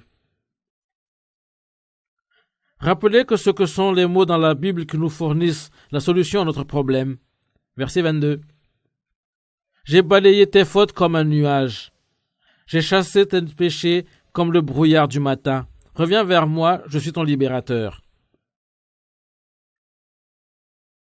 Il est écrit ici, j'ai balayé tes fautes. Qu'est-ce que cela veut dire? Supposez que Dieu est ici et vous ici. Quand vous mettez un péché, ce péché va devant Dieu. Si vous commettez un péché, il va immédiatement devant Dieu, comme un nuage, comme un brouillard du matin. Comme j'ai dit auparavant, même tous les péchés que les gens commettent les uns contre les autres vont vers Dieu. Ainsi, si vous essayez d'approcher Dieu, ces péchés se tiennent sur le chemin. Vous avez peur en raison de ces péchés, et ainsi vous ne pouvez pas aller devant Dieu. Du point de vue de Dieu, il voit des personnes essayant de venir à lui, mais elles ne peuvent pas en raison de tous ces péchés qui bloquent le chemin. Ainsi, Dieu a effacé tous ces péchés.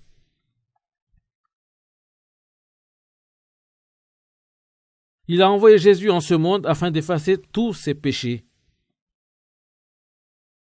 C'est ce qu'on entend ici par « j'ai balayé tes fautes ». Regardez ici maintenant. Supposez que c'est le péché. C'est le péché. Ce sont des péchés. Qu'est-ce que cela signifie si ces péchés sont effacés? Dieu s'est débarrassé de tous ses péchés en envoyant Jésus à ce monde. C'est ce qu'on entend par les péchés effacés. Cela signifie qu'ils ont été peints comme tous avaient lavé un mur blanc. Ainsi, vous ne pouvez pas voir les péchés, n'est-ce pas? C'est ce que balayer signifie. Balayer. Ainsi, Dieu a dit à cette personne, avancez, venez à moi. Vos péchés sont tous maintenant effacés. Venez à moi, n'ayez pas peur. Venez à moi. N'est-ce pas ce qu'il dit? J'ai balayé tes fautes comme un nuage. J'ai essayé tes péchés comme le brouillard du matin. Reviens vers moi. Je suis ton libérateur. Selon ces mots, on a effacé tous nos péchés. Mais peut-être vous ne comprenez pas le fait que vos péchés n'existent plus. Pourquoi ne comprenez-vous pas? C'est parce que vous pensez probablement: je commets encore des péchés. J'ai péché hier, je vais encore pécher aujourd'hui, et je pécherai probablement demain. Ainsi, comment se fait-il que mes péchés soient effacés? Examinons maintenant ce sujet et voyons comment vos péchés ont été effacés. Laissez-moi vous montrer comment vos péchés ont été effacés. Voici deux hommes. Appelons-les M. Smith et M. Brown. Et voici un autre homme. Nous l'appellerons M. Jones. Ainsi, nous avons M. Smith, M. Brown et M. John. Et M. Brown est allé voir M. Jones et a commencé à insulter M. Smith. M. Brown a dit à M. Jones que M. Smith est vraiment une mauvaise personne et qu'il a fait toutes sortes de vilaines choses. Mais M. Smith lui-même ne sait rien. Il ne sait rien de tout ceci. Et il va rendre visite à M. Jones. Mais quand il arrive à la maison de M. Jones l'ignore totalement. Ainsi, M. Smith est déboussolé. Il pense, pourquoi se comporte-t-il comme ceci? Il découvre plus tard que M. Brown a dit du mal à son sujet. Il a dit toutes sortes de mauvaises choses à son sujet. Ainsi, M. Brown avait commis un péché en insultant M. Smith. Alors M. Brown décide de rendre visite à M. Smith. Mais maintenant, M. Smith l'ignore totalement. Et plus tard, il découvre que M. Jones avait dit à M. Smith ce qu'il avait dit à son sujet. Alors maintenant, M. Smith devient vraiment fâché. Il est vraiment fâché. Comment résolvez-vous un problème de ce genre? Quelle est la manière de résoudre un tel problème? M. Brown va chez M. Smith et le pire de se pardonner, mais M. Smith refuse de le pardonner quoi que M. Brown dise. Alors le péché que M. Brown a commis est maintenant dans le cœur de M. Smith. Et parce que le péché de M. Brown est dans le cœur de M. Smith, le problème de ce péché ne sera pas résolu jusqu'à ce que tout soit clair dans le cœur de M. Smith. Tant que ce péché n'est pas résolu dans le cœur de M. Smith, le problème de péché de M. Brown demeure.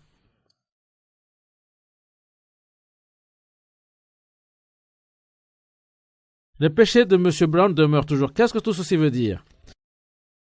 Le problème d'un péché doit être résolu dans le cœur de la personne qui est en position de juger ce péché. Alors pensez-y une minute. Les péchés que nous avons commis ont été portés devant Dieu. Nos péchés ont tous été portés devant Dieu. Même si nous demandons la rémission, cela n'est d'aucune utilité. Le problème ne peut pas être résolu de cette façon. Le problème de notre péché peut seulement être résolu quand on le résout dans le cœur de Dieu. Si le problème de nos péchés n'est pas résolu dans le cœur de Dieu, il ne peut pas être résolu. C'est parce que c'est contre Dieu que nous avons péché. Nous ne pouvons pas nous-mêmes nous débarrasser de notre propre péché. Il est inutile de pleurer sur nos péchés. Il y a un hymne qui dit « Pleurer ne me sauvera pas, travailler ne me sauvera pas, attendre ne me sauvera pas. » Nous ne pouvons pas nous débarrasser de nos propres péchés. Mais si le problème est résolu dans le cœur de Dieu, le problème est tout à fait résolu et nos péchés sont effacés. Le péché ne disparaît pas à l'intérieur de vous, il disparaît devant Dieu. Il ne s'agit pas de faire disparaître le péché à l'intérieur de vous. J'ai été sauvé depuis 33 années, mais il y a toujours un péché en moi. Mais je n'ai jamais aucun péché. Et comment je peux dire une telle chose, puisque mon péché est effacé devant Dieu? C'est ce qu'on entend par la rémission des péchés. C'est ce que la Bible veut dire quand elle dit que nos péchés sont pardonnés. Il y a toujours un péché en vous, même maintenant. Mais votre péché n'existe plus devant Dieu, ni dans le cœur de Dieu. C'est ce que la Bible dit ici. Lisons-le une fois encore. J'ai balayé tes fautes comme un nuage, j'ai chassé tes péchés comme le brouillard du matin. Reviens vers moi, je suis ton libérateur. J'ai balayé tes fautes comme un nuage, j'ai chassé tes péchés comme le brouillard du matin. Je reviens vers moi, je suis ton libérateur. Même maintenant, il y a toujours un péché à l'intérieur de vous. Vous avez toujours une nature pécheresse et vous continuerez toujours à commettre des péchés dans l'avenir. Même si vous êtes sauvé aujourd'hui, vous sortirez probablement demain et pécherez encore. Mais le problème de votre péché a été résolu dans le cœur de Dieu. Comme nous l'avons lu auparavant, le péché pour lequel le fils prodigue a senti une telle culpabilité et une honte, n'était pas du tout un problème dans le cœur du Père.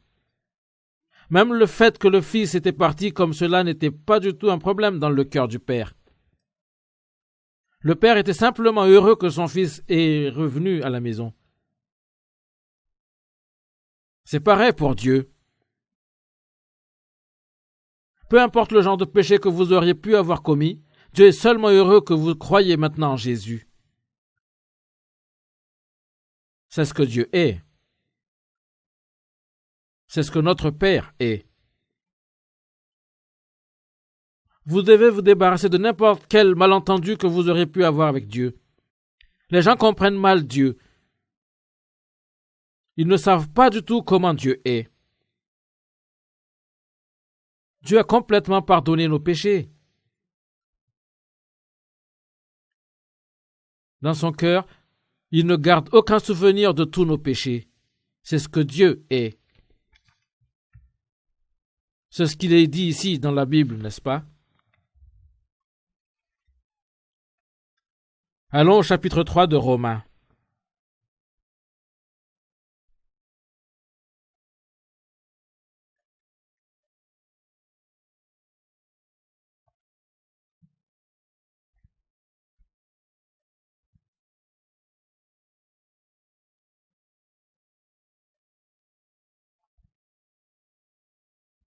Romains chapitre 3, je vais lire à partir du verset 20. C'est pourquoi, aux yeux de Dieu, personne ne sera juste en faisant ce que la loi demande. En effet, la loi permet seulement aux gens de savoir qu'ils ont péché. Mais maintenant, Dieu nous a montré de quelle façon il nous rend justes sans la loi. La loi de Moïse elle-même et les prophètes prouvent cela. Dieu rend justes les êtres humains par leur foi en Jésus-Christ. Il le fait pour tous ceux qui y croient au Christ. Parce qu'il n'y a pas de différence entre eux. Tous ont péché et tous sont privés de la gloire de Dieu. Mais dans sa bonté, Dieu les rend justes gratuitement par Jésus-Christ qui les a libérés du péché. Dieu l'a fait offert en sacrifice. Alors par sa mort, le Christ obtient le pardon des péchés pour ceux qui croient en lui. Ainsi Dieu a voulu montrer qu'il est toujours juste. Il l'était autrefois quand il a été patient et n'a pas puni les péchés des êtres humains. Mais il est juste aujourd'hui, puisqu'il veut à la fois être juste et rendre juste ceux qui croient en Jésus.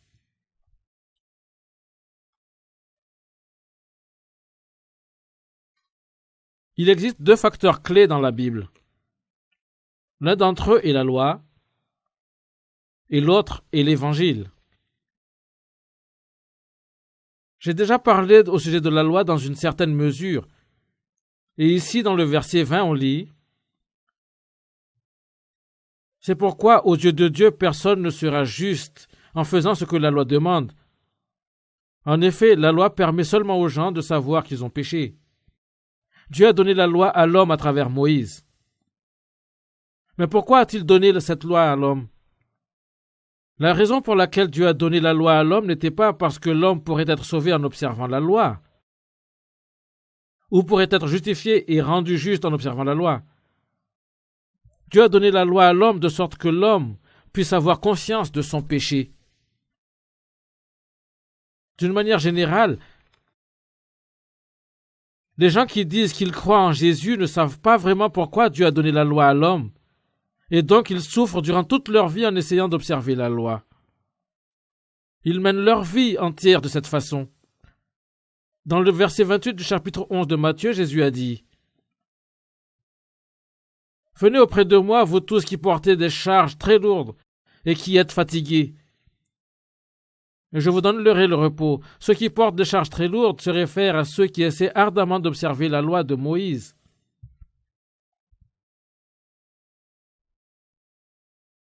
Les Israélites ont vécu leur vie en essayant ardemment d'observer la loi que Dieu leur avait donnée. Mais il n'y a aucune manière pour une personne d'être sauvée en essayant d'observer la loi. Et personne ne peut entrer le royaume de Dieu de cette façon.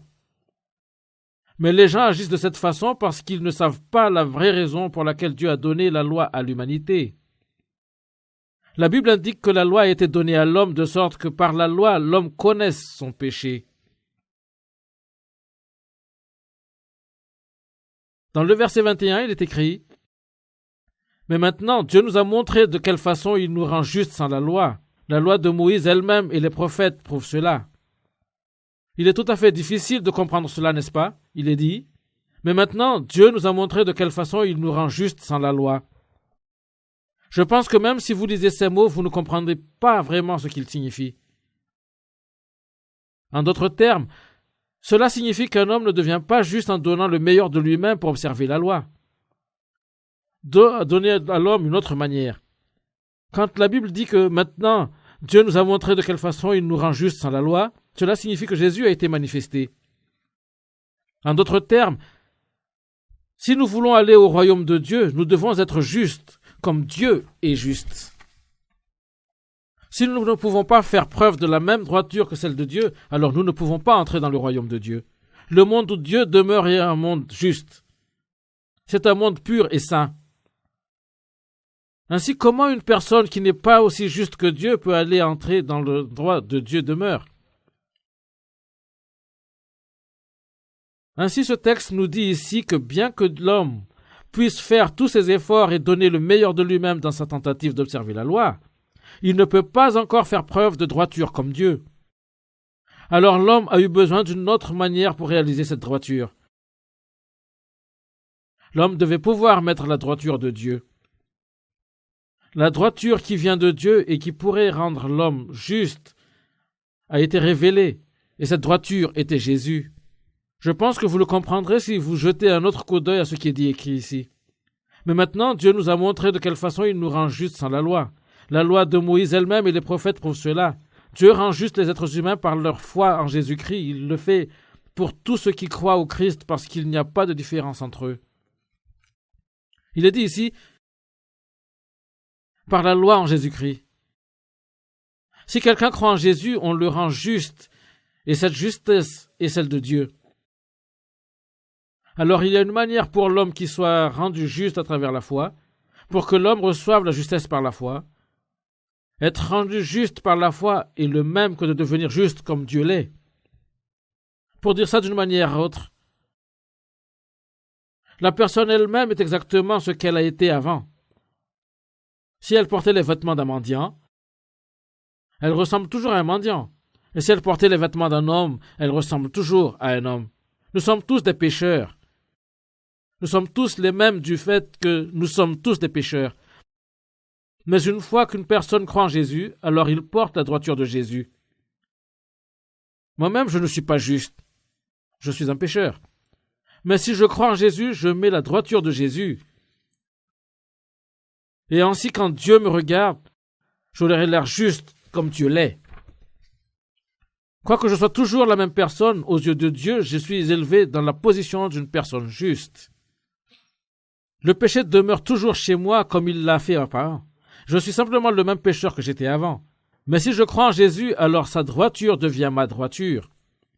Je reçois la droiture de Jésus. C'est ce dont ce texte parle.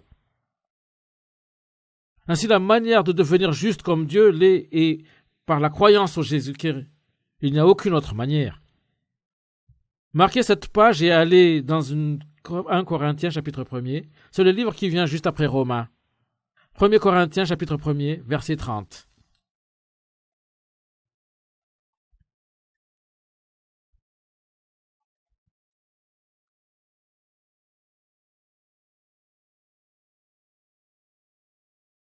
« 1 Corinthiens chapitre 1er, verset 30. C'est lui qui vous a unis au Christ. Et le Christ est devenu pour nous la sagesse qui vient de Dieu. Par lui, Dieu nous rend justes. Il nous choisit pour lui et il nous libère du péché. » Regardez ce qui est écrit ici. Laissez-moi le lire une fois de plus pour vous. C'est lui qui vous a unis au Jésus-Christ, et le Christ est devenu pour nous la sagesse qui vient de Dieu. Par lui, Dieu nous rend justes, il nous choisit pour lui et il nous libère du péché. Ainsi, nous-mêmes ne sommes pas justes. Nous-mêmes ne sommes pas justes ou saints. C'est Jésus qui est juste et saint. Et nous recevons sa droiture et sa sainteté. Il est devenu notre droiture et sainteté. Si nous croyons en Jésus, nous recevons sa droiture. Et ça signifie que nous devenons justes comme Jésus est juste. Et ainsi nous pouvons nous tenir devant Dieu. C'est ce que tout ceci veut dire. Ceci est vraiment étonnant, n'est-ce pas? Allez de nouveau au chapitre 3 de Romains, verset 23. Verset 23. Tous ont péché et tous sont privés de la gloire de Dieu.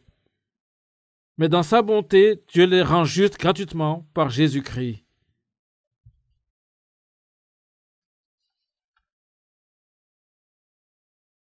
Puisque tous ont péché, ils sont tous des pécheurs qui sont privés de la gloire de Dieu.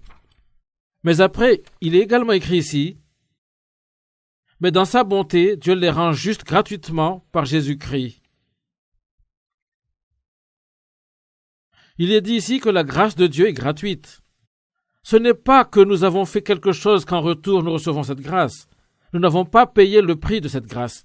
Nous avons été rendus justes gratuitement par la foi. Alors une chose que nous devons observer ici est le fait que les temps où nous vivons maintenant ne sont pas les temps de la loi. Ne sont pas le temps de la loi. Nous vivons dans un âge dans lequel nous recevons la droiture par la foi. Quand les gens lisent la Bible et essaient de vivre selon la Bible, il y a un problème qui demeure non résolu pour eux. Puisque Dieu nous a donné la loi, ils essaient très dur, ils s'efforcent de garder cette loi. Ils essaient d'observer le jour du sabbat. Ils essaient d'observer toutes les autres lois. Beaucoup de gens ont tendance à faire cela toute leur vie. Mais une personne qui essaie toute sa vie seulement d'observer la loi finira en enfer. C'est quelque chose que vous devez comprendre. Si vous passez simplement votre vie entière en essayant d'observer la loi jusqu'au jour où vous mourrez, alors vous irez en elle. C'est parce que vous ne pouvez pas devenir juste en obéissant à la loi. Allons vers un autre verset de la Bible. Galates chapitre 3.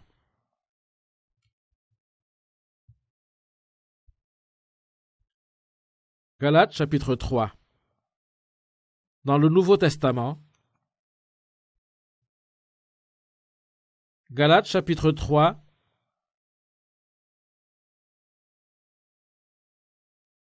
Chapitre 3, verset 23. Galates chapitre 3, verset 23. Avant que le temps de croire au Christ arrive, la loi nous gardait prisonniers. Il fallait attendre le moment où Dieu nous ferait connaître cette loi. Qu'est-ce que cela veut dire? Avant que le temps de croire au Christ arrive, avant que nous ayons la foi, la loi nous gardait prisonniers. Ainsi, une personne prisonnière de la loi ne mène pas une vie de foi. C'est la vie qu'une personne vit avant que la foi vienne. Vous devez être sauvé par la foi. Vous devez être rendu juste par la foi. Ainsi, il est écrit ici que, avant que le temps de croire au Jésus-Christ arrive, la loi nous gardait prisonniers. Avant que la foi soit venue, nous avons essayé de faire de notre mieux. Nous avons mis tous les efforts pour essayer d'observer la voie. Il fallait attendre le moment où Dieu nous ferait connaître cette foi. Il y a un temps où la foi vient. Et une fois que la foi vient, nous sommes libérés de la loi. Quelle est cette liberté ou libération? Nous avons été liés par la loi. Nous avons été emprisonnés par la loi. Mais alors, une fois que la foi vient, nous sommes libérés de cette loi. Nous sommes libérés de la loi. Dans ce cas, c'est quoi une vraie vie de foi? Ce n'est pas une vie où l'on observe la loi. C'est une vie qui est libérée de la loi. C'est ça la vie de foi. Regardez maintenant le verset 24. La loi a été notre surveillant jusqu'à l'arrivée de Christ pour que nous soyons rendus justes par la foi. Il est écrit ici que la loi a été notre surveillant. La loi est notre professeur. Et qu'est-ce que c'est que la loi nous enseigne?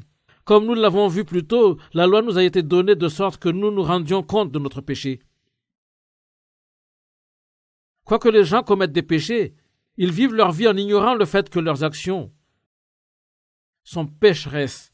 Ils jurent et ne se rendent pas compte que c'est un péché. Ils se fâchent et ne réalisent pas que c'est un péché. Ils détestent les autres et ne le réalisent pas. Ils vivent leur vie en ignorant totalement que leur vie est son pécheresse. Mais la minute que la loi est révélée à une telle personne, elle se rend compte que c'est un péché de se fâcher, c'est un péché de détester les autres, c'est un péché de se battre avec les autres. Ainsi la loi nous dit, vous êtes un pécheur, vos actions sont pécheresses. Le vol est un péché. Oui, le vol est un péché et l'adultère est un péché. La loi nous montre tous nos péchés. C'est ce qui fait de la loi notre surveillant. C'est le rôle de la loi. Ainsi, il est dit ici que la loi est notre surveillant qui nous guide vers le Christ. Alors, quel est le rôle de la loi? La loi nous guide et elle nous mène à Jésus. Puisque nous sommes des pécheurs et les pécheurs doivent aller devant Jésus, la loi nous mène devant Jésus.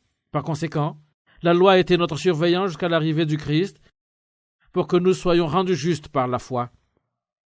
Il est écrit par la foi. Alors la loi nous enseigne que nous sommes des pécheurs. Mais où est-ce qu'elle nous mène? La loi nous guide de sorte que nous allions auprès de Jésus.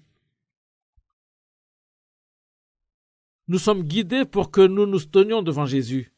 Gardez un marqueur ici et allez dans le chapitre 8 de Jean. Jean chapitre 8.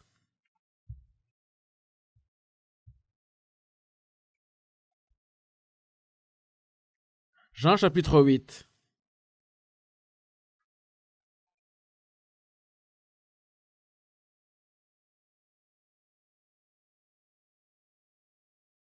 Verset 1er. Jésus va au mont des Oliviers.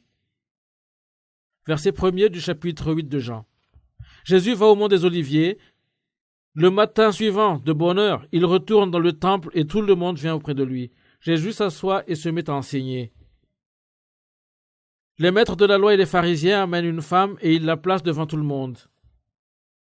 On vient de la surprendre en train de commettre un adultère. Les maîtres de la loi et les pharisiens disent à Jésus, « Maître, on a surpris cette femme juste en ce moment où elle commettait de l'adultère. Dans la loi, Moïse a commandé de tuer ces femmes-là en leur jetant des pierres.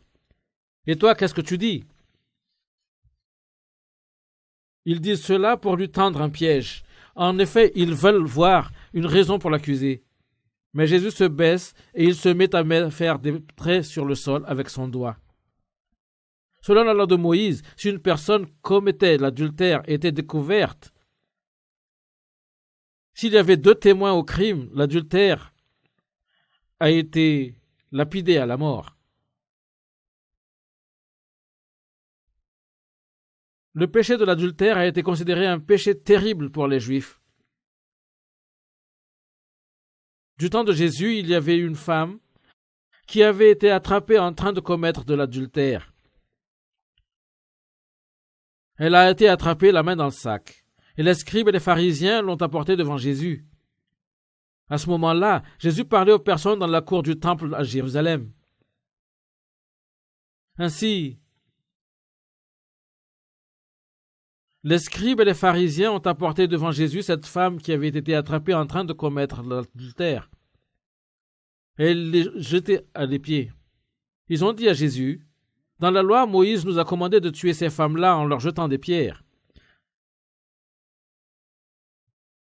Les scribes et les pharisiens ont su que Jésus tourne toujours autour de la préconisation de l'amour. Mais s'il avait juste laissé tomber cette femme, il aurait pu accuser Jésus d'enfreindre la loi de Moïse.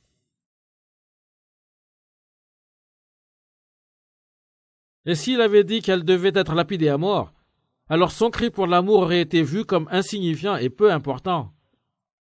Et il aurait donné l'impression de trahir la foi que les gens ont misée sur lui. C'était pourquoi ils lui ont posé cette question. Les pharisiens et les scribes ont détesté Jésus, et ainsi ils essayaient de trouver une manière de le piéger avec ses propres mots. C'est pourquoi ils se sont comportés de cette façon. Et puis regardez ce qui est produit. Verset 6. Il dit cela pour lui tendre un piège. En effet, ils veulent avoir une raison pour l'accuser. Mais Jésus se baisse et il se met à faire des traits sur le sol avec son doigt. Les maîtres de la loi et les pharisiens continuent à l'interroger. Alors Jésus se redresse et leur dit, « Parmi vous, celui qui n'a jamais commis un péché, qui lui jette la première pierre. » Les Juifs ont continué de demander à Jésus ce qu'il devait être fait. Ils désiraient entendre sa réponse. Ainsi Jésus s'est soulevé. Il s'est baissé, mais il s'est soulevé et il leur a dit, « Parmi vous, celui qui n'a jamais commis de péché, lui qui n'a jamais commis de péché, qui lui jette la première pierre. » Avec ces mots, il a vraiment largué une bombe. Maintenant, regardez le verset 8. Ensuite, Jésus se baisse de nouveau et il se remet à faire des traits sur le sol. Quand les gens entendent ces paroles, ils s'en vont l'un après l'autre. Les plus vieux d'abord.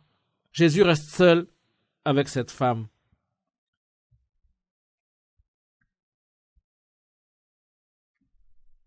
C'est la manière dont Jésus a surgi dans la question. Il n'y a personne dans le monde qui est sans péché. Chaque individu a commis un péché ou un autre. Mais quand ils ont entendu ces mots que Jésus leur a dit, ils se sont aussi rendus compte qu'ils n'étaient pas sans péché. Comment une personne qui a péché pourrait-elle accuser cette femme de son péché et la lapider à mort? Ainsi, chaque scribe et pharisien sont partis. Ils ont entendu les mots de Jésus, et puis chacun d'entre eux, un par un ou deux par deux, ils se sont tous calmés lentement et sont partis. Mais en réalité, qu'est-ce que ça signifie vraiment? Les scribes et les pharisiens ont représenté la loi. Les scribes et les pharisiens ont employé la loi de Moïse pour accuser cette femme. C'était la loi qui traînait cette femme qui avait été attrapée en train de commettre l'adultère. La loi la traînait et la portait devant Jésus. Et ainsi la loi est devenue le surveillant qui amène les pécheurs à Jésus. Mais une fois que la loi nous a apporté à Jésus, elle se sauve alors loin de nous.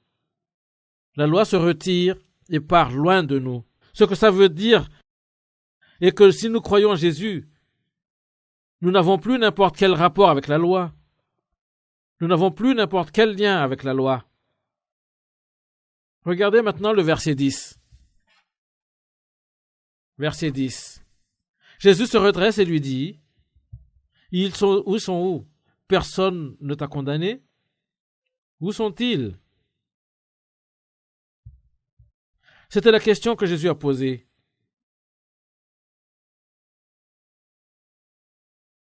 Comment auriez-vous répondu à cette question?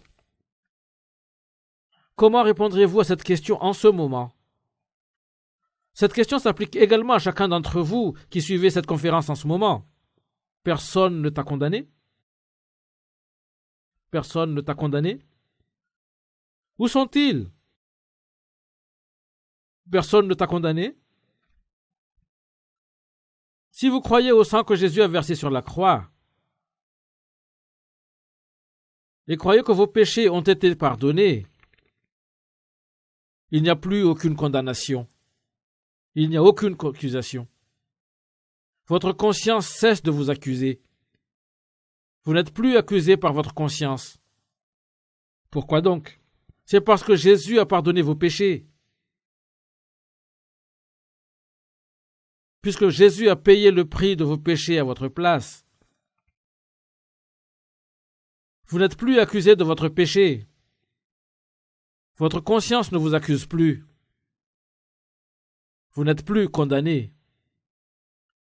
Si vous êtes condamné, vous devez aller en enfer.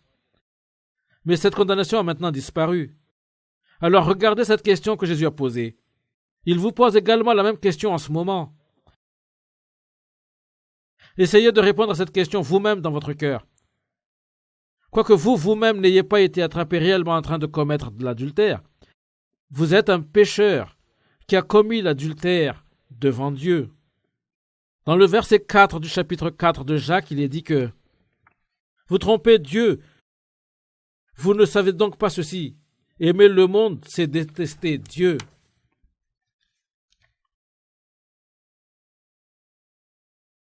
Nous devrions aimer Dieu. Mais si nous n'aimons pas Dieu et à la place nous aimons les choses de ce monde, alors d'un point de vue spirituel, nous sommes des pécheurs qui ont commis le péché de l'adultère contre Dieu. Nous sommes tous des pécheurs. Mais nous sommes maintenant venus devant Jésus. Si nous allons devant Jésus comme le faisait cette femme, tous les scribes et les pharisiens qui représentent la loi se retirent et nous laissent. Savez-vous ce que signifie ceci? Ceci signifie que vous êtes libérés de la malédiction de la loi. Alors regardez la réponse de cette femme. Verset 11. La femme lui répond, « Personne, Seigneur. » C'était la réponse de la femme. C'était la vraie situation physique de cette femme. Mais ce que ceci signifie pour nous est que lorsque nous allons devant Jésus, nous ne sommes plus condamnés pour nos péchés et nous ne sommes plus accusés de nos péchés.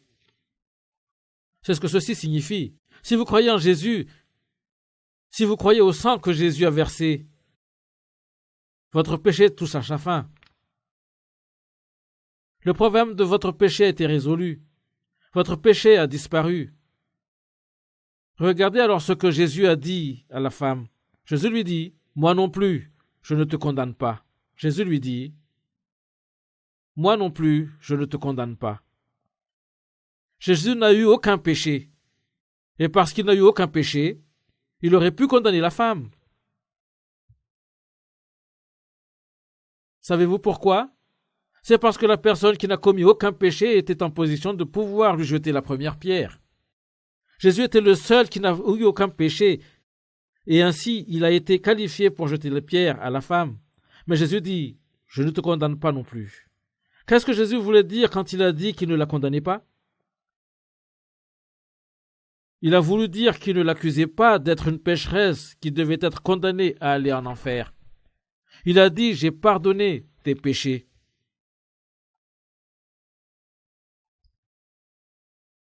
J'ai pardonné tes péchés. C'est ce que ça veut dire. Pensons à ceci pendant un moment. Pensez à l'état du cœur de cette femme et à sa situation. Elle avait commis l'adultère, et ce peu de temps avant qu'elle se fasse arrêter, et voici qu'elle a été amenée devant Jésus. Son visage devait sûrement être d'une pâleur cadavérique. Elle devait être sûrement en train de trembler et disait « Maintenant je suis morte, je suis une femme morte. » Quand les scribes et les pharisiens l'accusent devant Jésus, elle a su qu'après quelqu'un lui aurait jeté une pierre et elle en mourrait. Elle allait mourir. Elle devait être peut-être préparée à la mort. Mais après, étrangement, juste au moment où Jésus disait ces un ou deux mots, tout était devenu calme. Non seulement c'était devenu calme, mais tout le monde est parti. Et puis après cela, Jésus aussi lui dit, « Moi non plus, je ne te condamne pas. » C'est ce que être libéré de la loi veut dire. Ceux qui vont devant Jésus, ceux qui croient en Jésus, ne sont pas condamnés. Une personne qui est condamnée à aller en enfer. Mais une personne qui croit en Jésus n'est pas condamnée. Quiconque se tient simplement devant Jésus n'est plus condamné. Et celui qui croit simplement en Jésus n'est pas condamné. C'est ce que j'ai constaté quand j'ai été libéré de la condamnation. Dieu est mon salut. Tout est changé. Félicitez le Seigneur. Dieu m'a sauvé, ainsi qui peut me condamner? Je ne peux pas vous dire à quel point je me suis senti reconnaissant à ce moment-là. Allons dans Galates chapitre 3. Galates chapitre 3, verset 25. Galates chapitre 3, verset 25. Maintenant, le temps de croire au Christ est arrivé. Donc, nous ne nous dépendons plus de ce surveillant. Oui, en croyant en Jésus-Christ, vous êtes tous devenus fils de Dieu. Tous vous avez été baptisés dans le Christ et vous êtes devenus semblables à lui. Qu'entend-on par « tous vous avez été baptisés dans le Christ » ? Jésus a été crucifié et mort. Et quand vous croyez que Jésus est mort de cette manière pour vos péchés, alors vous avez été baptisés dans le Christ. C'est-à-dire, vous avez participé à sa mort. Quand vous croyez dans votre cœur que Jésus est mort dans votre intérêt et qu'il a versé son sang pour vos péchés, vous êtes devenus semblables au Christ.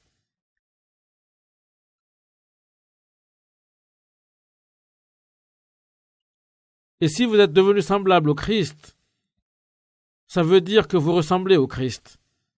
C'est-à-dire, devant Dieu, vous ressemblez à Jésus. Alors, comme je l'ai dit plus tôt, à l'intérieur, nous avons péché. Mais parce que nous sommes semblables au Christ, à l'extérieur, nous sommes semblables au Christ. Et en conséquence, devant Dieu, nous n'apparaissons pas comme des pécheurs. C'est l'énorme bénédiction que nous pouvons recevoir comme pécheurs. Nous entrons dans l'état dans lequel nous avons été baptisés dans le Christ par la foi. Quand on dit baptiser ici, cela ne signifie pas une cérémonie formelle de baptême. Cela signifie croire que vos péchés ont été cloués à la croix avec Jésus. Croire en Christ, croire en Jésus. Vous êtes devenus justes comme Jésus est juste, et vous pouvez vous tenir devant Dieu. C'est ce que cela signifie ici.